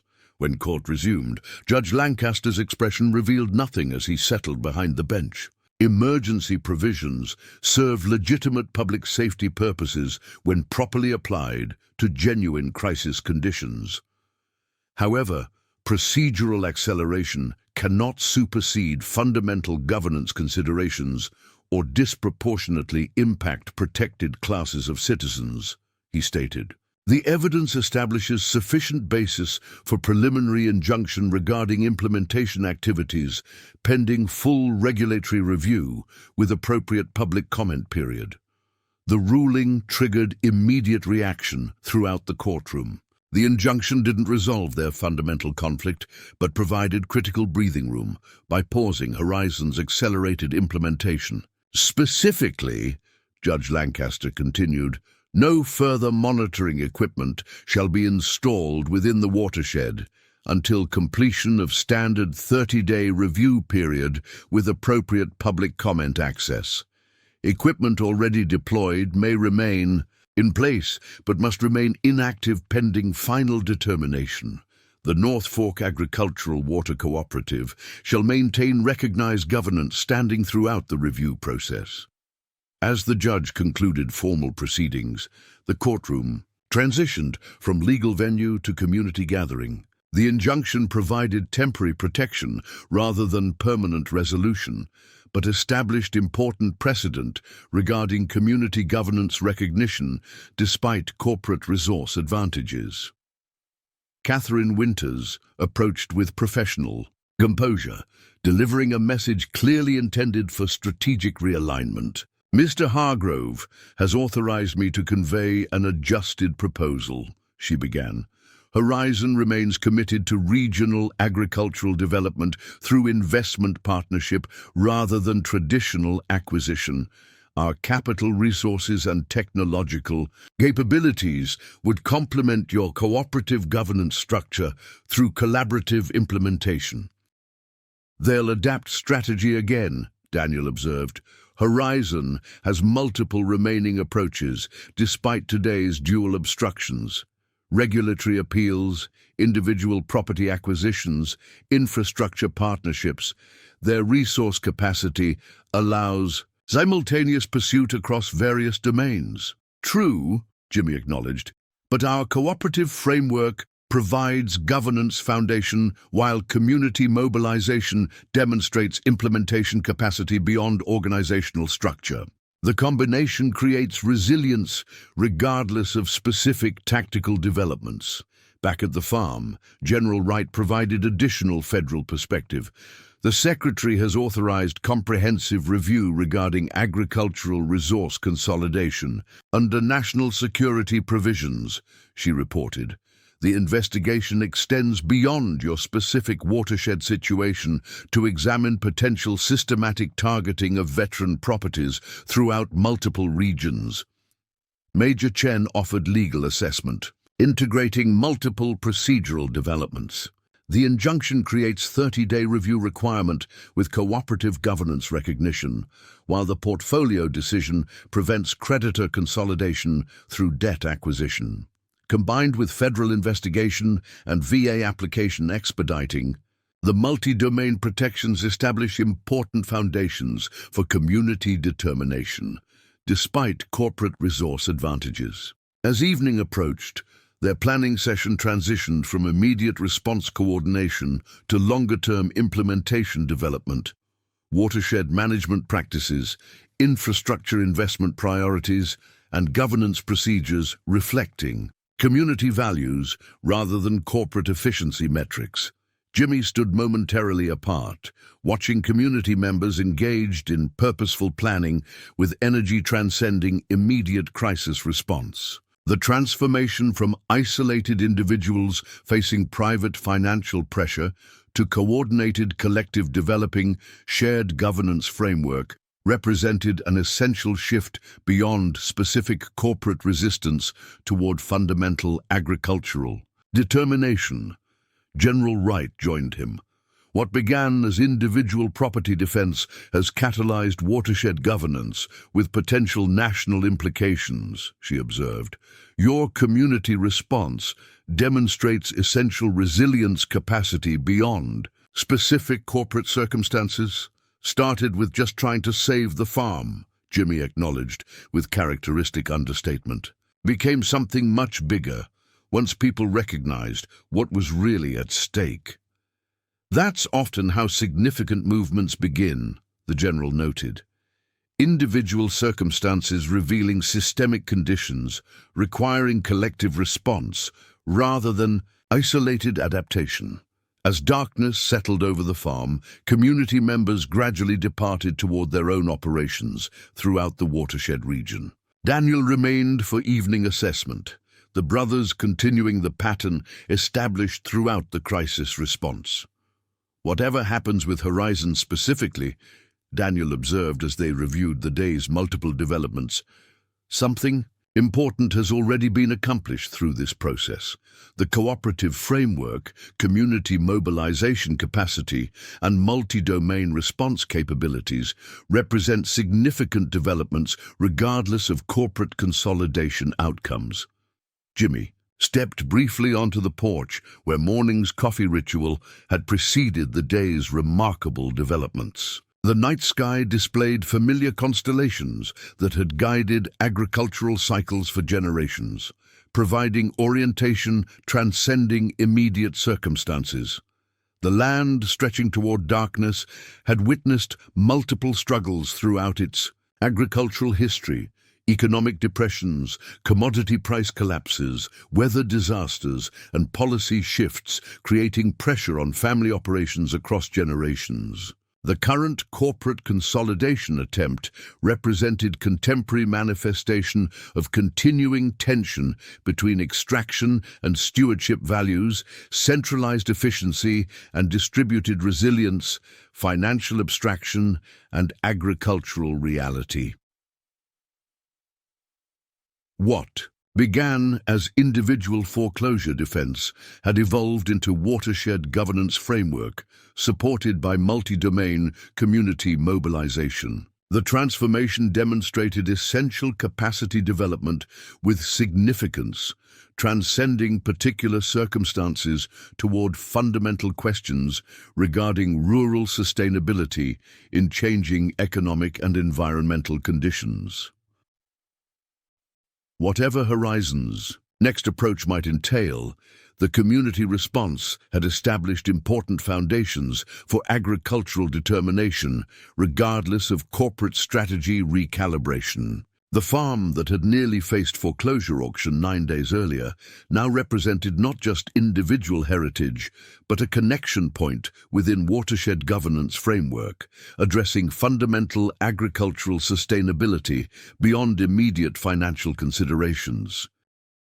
The path forward remained uncertain, given corporate resource advantages despite procedural obstacles, requiring continued vigilance across multiple domains simultaneously. But something fundamental had shifted beyond specific tactical developments. The transformation from isolated vulnerability to collective strength, from defensive resistance to proactive governance, from reactive adaptation to determined agricultural stewardship spanning generations, rather than quarterly metrics. What began with a veteran farmer facing foreclosure had evolved into community demonstration of essential values, transcending specific circumstances, determination, resilience, cooperation, and stewardship, creating sustainable agricultural future reflecting shared heritage rather than corporate consolidation. 3 months had passed since the dramatic courthouse confrontation that had halted the foreclosure auction of the Reeves family farm. The mid-November morning carried the sharp clarity of approaching winter, frost outlining each fence post and barn board with crystalline precision as Jimmy completed his daily inspection of the property. The familiar routine had acquired new significance. Each acre represented not just personal heritage, but community resilience against concentrated resource control. The landscape had transformed significantly since that August morning when he and Mia had driven towards seemingly inevitable defeat. Harvested fields lay in neat rows awaiting spring renewal. Equipment stood cleaned and stored for winter dormancy, and most significantly, the North Fork Agricultural Water Cooperative's monitoring stations had replaced Horizon's attempted sensor deployment throughout the watershed region. Jimmy paused near the eastern boundary where Maple Creek entered his property, observing the solar-powered monitoring equipment that represented their cooperative's most visible implementation achievement. Unlike Horizon's proposed system designed for centralized control, their community monitors shared real-time data with all cooperative members through transparent access protocols reflecting distributed governance rather than corporate management. "Thinking deep thoughts?" called Daniel from the driveway, where he had just arrived for their weekly strategy session. His brother had developed unexpected aptitude for cooperative administration, leveraging his analytical abilities toward watershed management while maintaining his reduced schedule at the VA facility. "Just appreciating the view," Jimmy replied with characteristic understatement. "3 months ago, I wasn't sure we'd still have this land. Now we're implementing management systems I couldn't have imagined back then." Their relationship had transformed significantly through the watershed defense campaign, the distance that had sometimes separated them yielding to genuine partnership. Daniel's analytical strengths balanced Jimmy's practical experience, creating integrated leadership that served the cooperative's diverse requirements. Inside the renovated farmhouse kitchen, the traditional family dining table had permanently evolved into combination workspace and planning center. Watershed maps covered one wall while regulatory documentation occupied adjacent shelving. The modest space represented their cooperative's administrative headquarters, maintaining practical connection to agricultural reality. Mia entered from the adjacent room that had been converted into technical monitoring center. Her university studies temporarily paused as she applied her agricultural education toward cooperative implementation. At 19, she had emerged as essential coordinator between technical systems and practical operations, translating monitoring data into actionable recommendations for member farms throughout the watershed.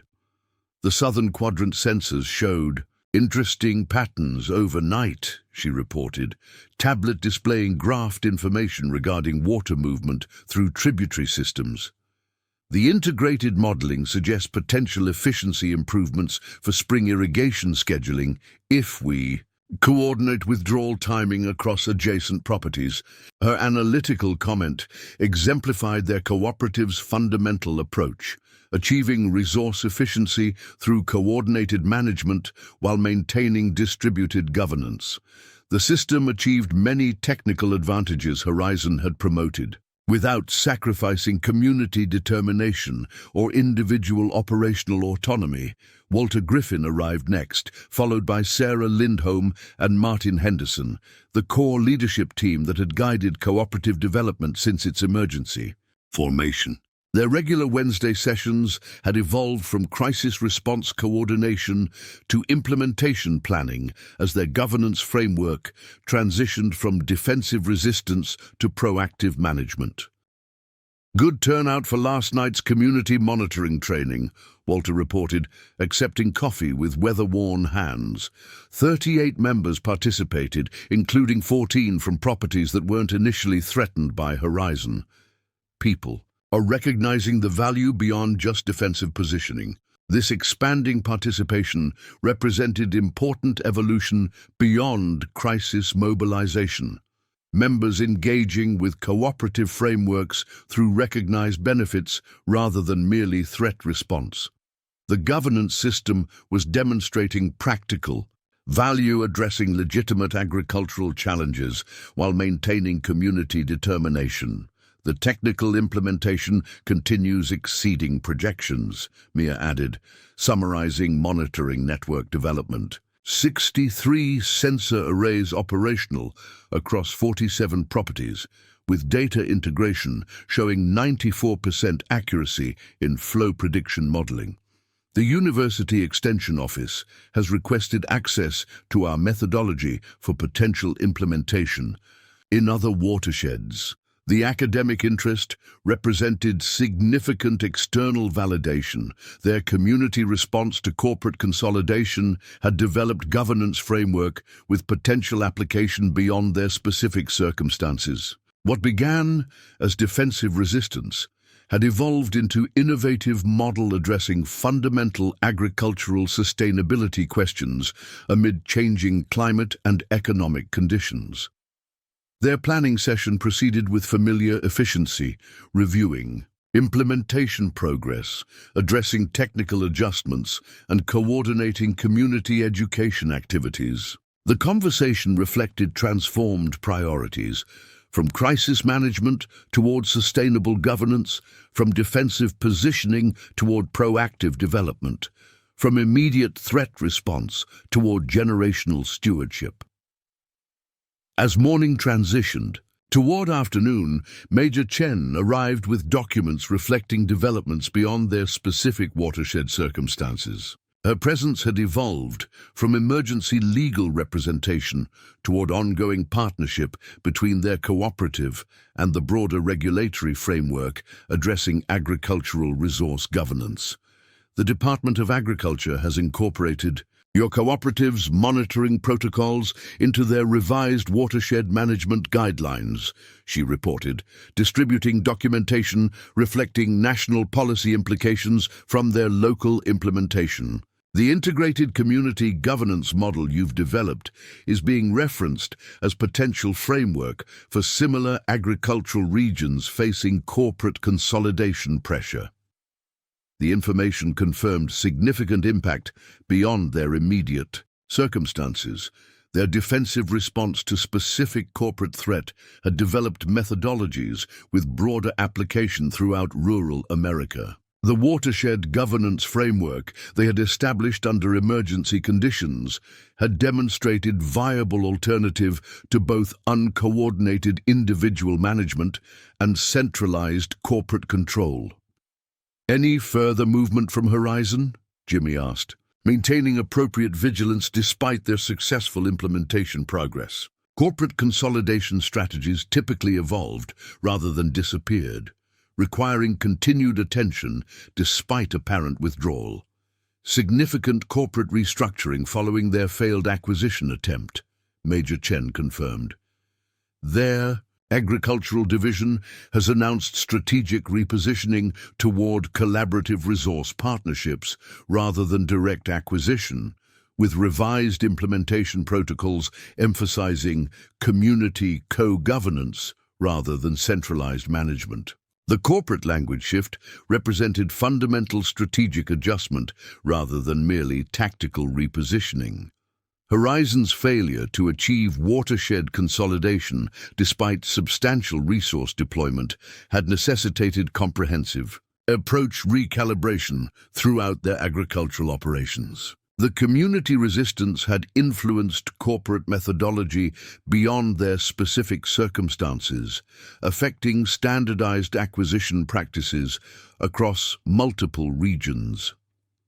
Their implementation modifications appear substantive rather than merely rhetorical, Daniel observed, reviewing documentation reflecting operational changes rather than simple messaging adjustment.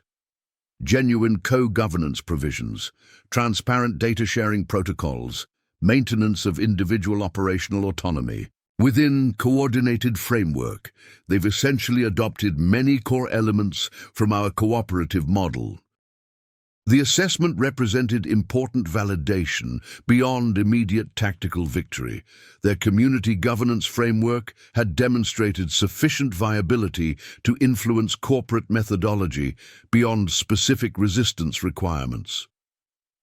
The watershed cooperative had established implementation model addressing legitimate agricultural efficiency concerns while maintaining community determination, creating approach compelling enough to redirect corporate strategy throughout agricultural operations. Imitation remains sincerest form of flattery, General Wright noted, as she arrived for scheduled monthly assessment.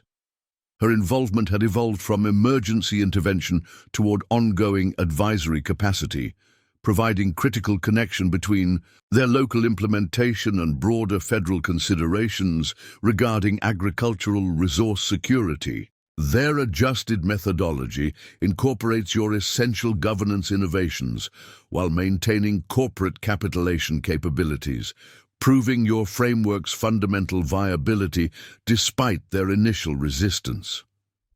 The conversation continued through afternoon, addressing implementation refinements, technical adjustments, and coordination improvements that had evolved through practical experience rather than theoretical modeling. The cooperative governance had developed through actual agricultural application rather than abstract planning, creating functional methodology responsive to real operational requirements rather than idealized efficiency metrics. As scheduled, planning concluded and participants prepared to depart, Jimmy received unexpected phone call from Richard Barton at the bank. The conversation lasted several minutes, his expression revealing significant development requiring immediate sharing with assembled leadership team. The bank has approved establishment of dedicated agricultural investment fund supporting cooperative infrastructure development throughout watershed region, he reported upon concluding call.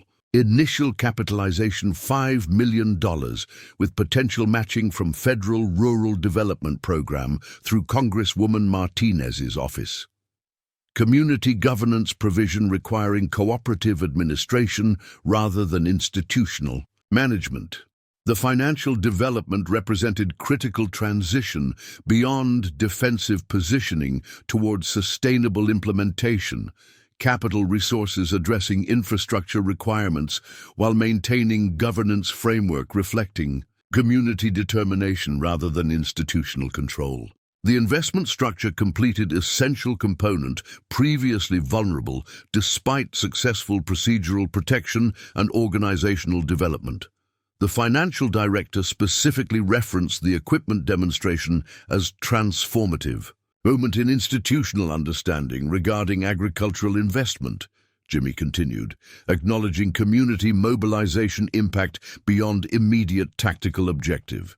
Seeing physical reality behind portfolio documentation apparently catalyzed fundamental reassessment regarding relationship between banking metrics and agricultural operations.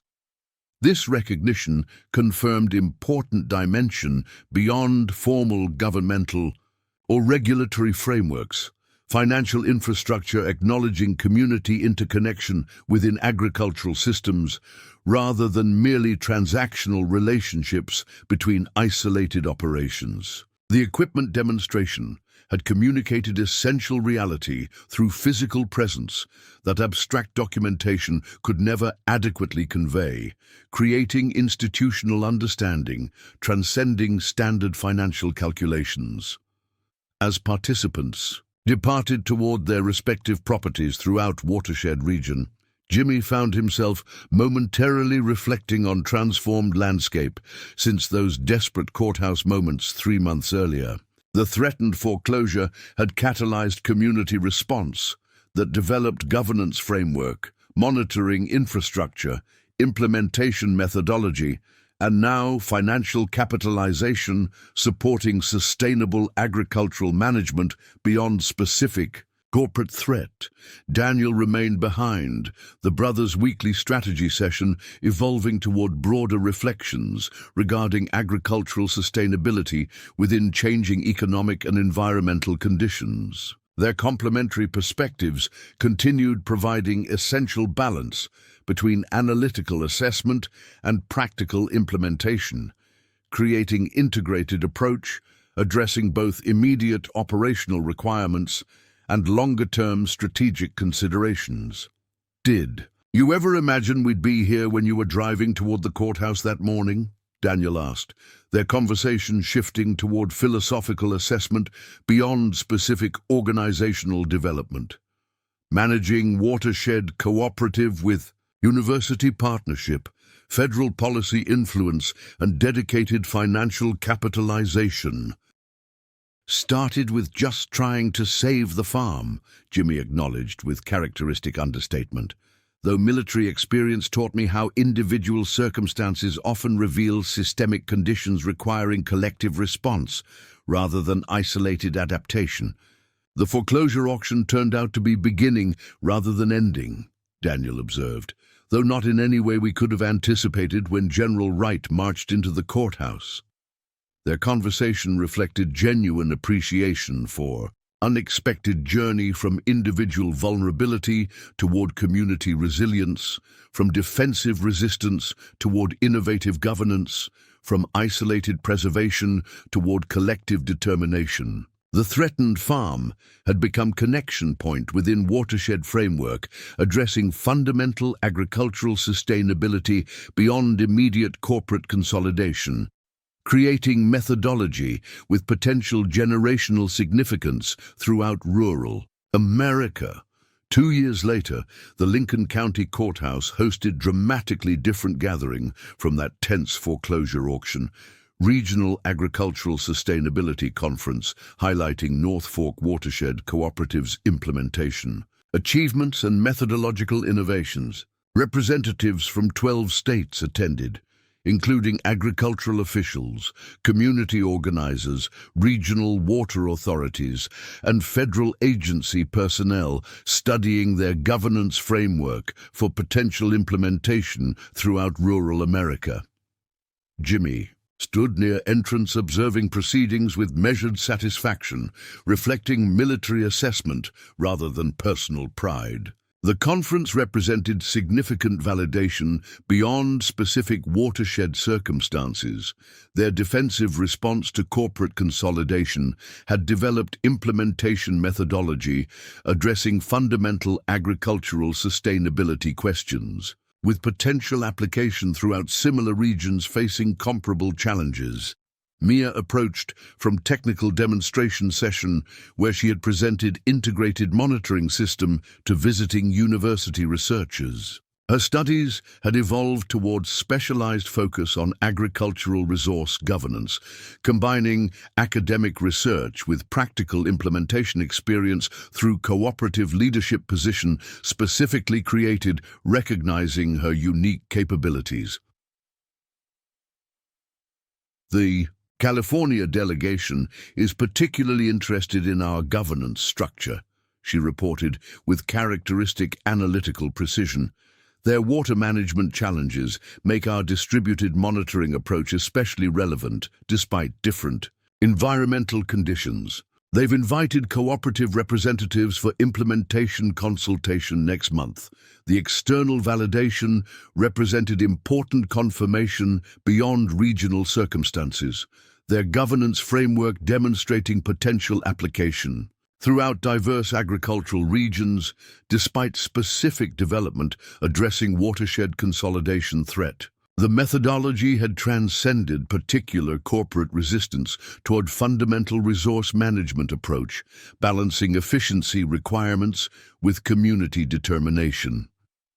Daniel emerged from regulatory coordination session where he had facilitated discussion between cooperative leadership, state officials, and federal representatives regarding implementation framework, balancing community governance with standardized compliance requirements. His analytical abilities had proven especially valuable, translating practical agricultural operations into regulatory language while maintaining essential connection between bureaucratic systems and actual implementation requirements.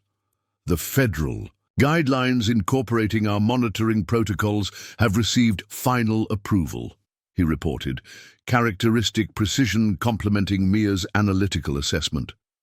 The watershed management framework we developed under emergency conditions has officially become recommended implementation methodology throughout agricultural regions with similar hydrological characteristics. This regulatory validation confirmed national significance beyond specific cooperative development. their community response creating governance approach with recognized application throughout comparable agricultural areas facing similar resource management challenges. The threatened foreclosure had catalyzed methodological innovation, addressing fundamental agricultural sustainability with potential generational impact throughout rural America. General Wright joined their conversation, her involvement having evolved from emergency intervention toward agricultural security advisory capacity within broader federal consideration regarding resource resilience throughout rural production regions. Her military background continued providing essential strategic perspective beyond specific circumstances, connecting their watershed implementation with national considerations regarding agricultural sustainability.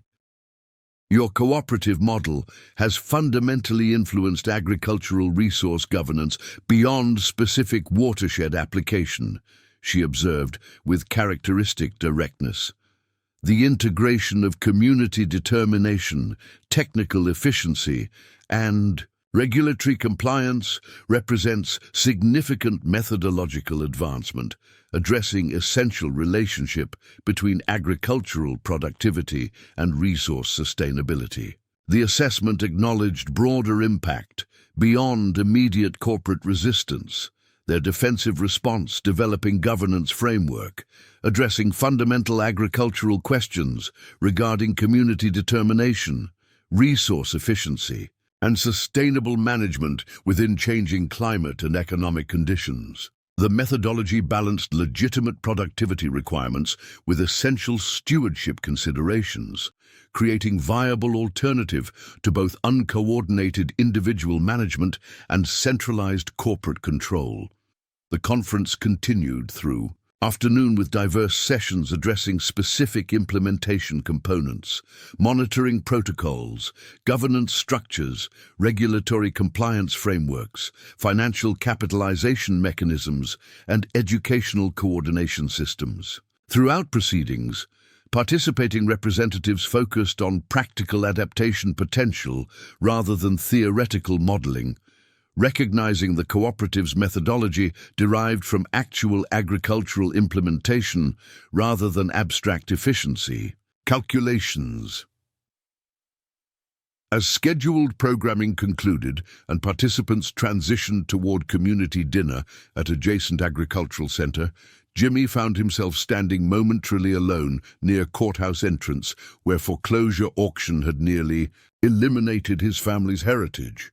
The building that had represented desperate vulnerability now hosted conference celebrating governance framework, catalyzed through that threatened loss, creating profound symmetry between individual circumstance and community determination. Richard. Barton approached from banking panel discussion, where he had presented agricultural investment framework, developed following equipment demonstration 2 years earlier.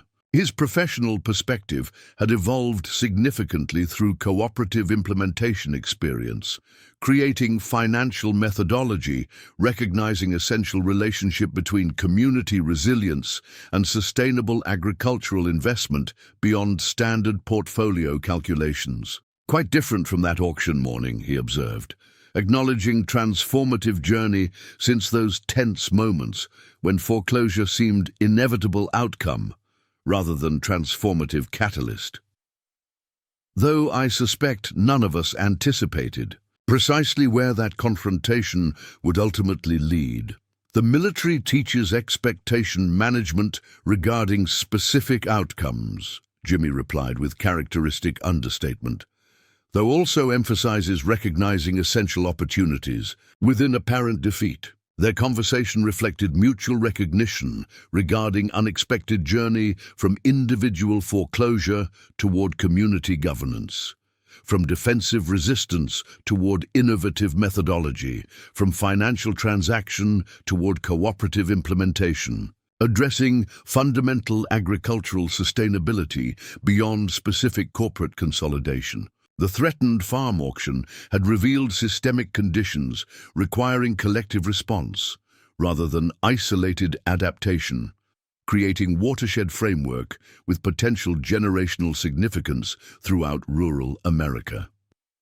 As they joined conference, participants moving toward community celebration, Jimmy reflected on transformation since those desperate courthouse moments when individual foreclosure threatened generational heritage. The farm that narrowly escaped corporate acquisition had become connection point within agricultural governance framework, addressing fundamental sustainability questions beyond specific consolidation threat, creating methodology with recognized implementation potential throughout comparable regions facing similar challenges. The watershed that had faced potential corporate consolidation had instead developed community governance, addressing legitimate efficiency requirements while maintaining distributed determination, establishing viable alternative to both uncoordinated individual management and centralized corporate control. The cooperative framework balanced productivity considerations with sustainable stewardship, creating implementation methodology, recognizing essential relationship between agricultural resilience and community governance within changing environmental and economic conditions. What began with veteran farmer facing foreclosure had evolved into innovative governance framework with national implementation potential, addressing fundamental agricultural questions regarding community determination, resource coordination, and sustainable management throughout rural America. The journey from desperate courthouse confrontation toward recognized methodological advancement represented essential transformation beyond specific corporate resistance, creating agricultural sustainability approach with potential generational significance throughout comparable production regions facing similar challenges. The threatened farm had ultimately catalyzed governance framework addressing fundamental questions regarding agricultural determination in contemporary America, balancing legitimate efficiency requirements with essential community governance, integrating technological capabilities with distributed implementation, combining modern monitoring systems with generational stewardship values. The cooperative methodology represented viable alternative to corporate consolidation while addressing practical agricultural challenges, creating implementation framework recognizing essential relationship between community resilience and sustainable productivity within changing climate and economic conditions. As Jimmy joined the celebration, honoring this unexpected journey from individual vulnerability toward community resilience, the foreclosure auction that had nearly eliminated his family's heritage had instead catalyzed governance framework, preserving agricultural determination throughout watershed region. The military presence that had dramatically intervened that desperate morning had ultimately facilitated methodological development with national security implications regarding agricultural sustainability throughout rural America. The farm remained. The watershed governance functioned. The cooperative methodology expanded, creating agricultural determination framework, addressing fundamental relationship between community resilience and sustainable management. The veteran farmer who had faced foreclosure auction had ultimately helped develop governance approach with implementation potential throughout rural America, addressing essential agricultural questions regarding who determines resource management. With what values, toward what future, the journey had come full circle, from courthouse confrontation toward community celebration, from desperate vulnerability toward determined resilience, from threatened loss toward innovative governance preserving agricultural determination throughout watershed region and beyond. The foreclosure auction that had nearly eliminated generational heritage had instead catalyzed methodological development, addressing fundamental agricultural sustainability, with potential implementation throughout rural America facing similar challenges requiring collective response rather than isolated adaptation. Up next, you've got two more standout stories right on your screen. If this one hit the mark, you won't want to pass these up. Just click and check them out. And don't forget to subscribe and turn on the notification bell so you don't miss any upload from us.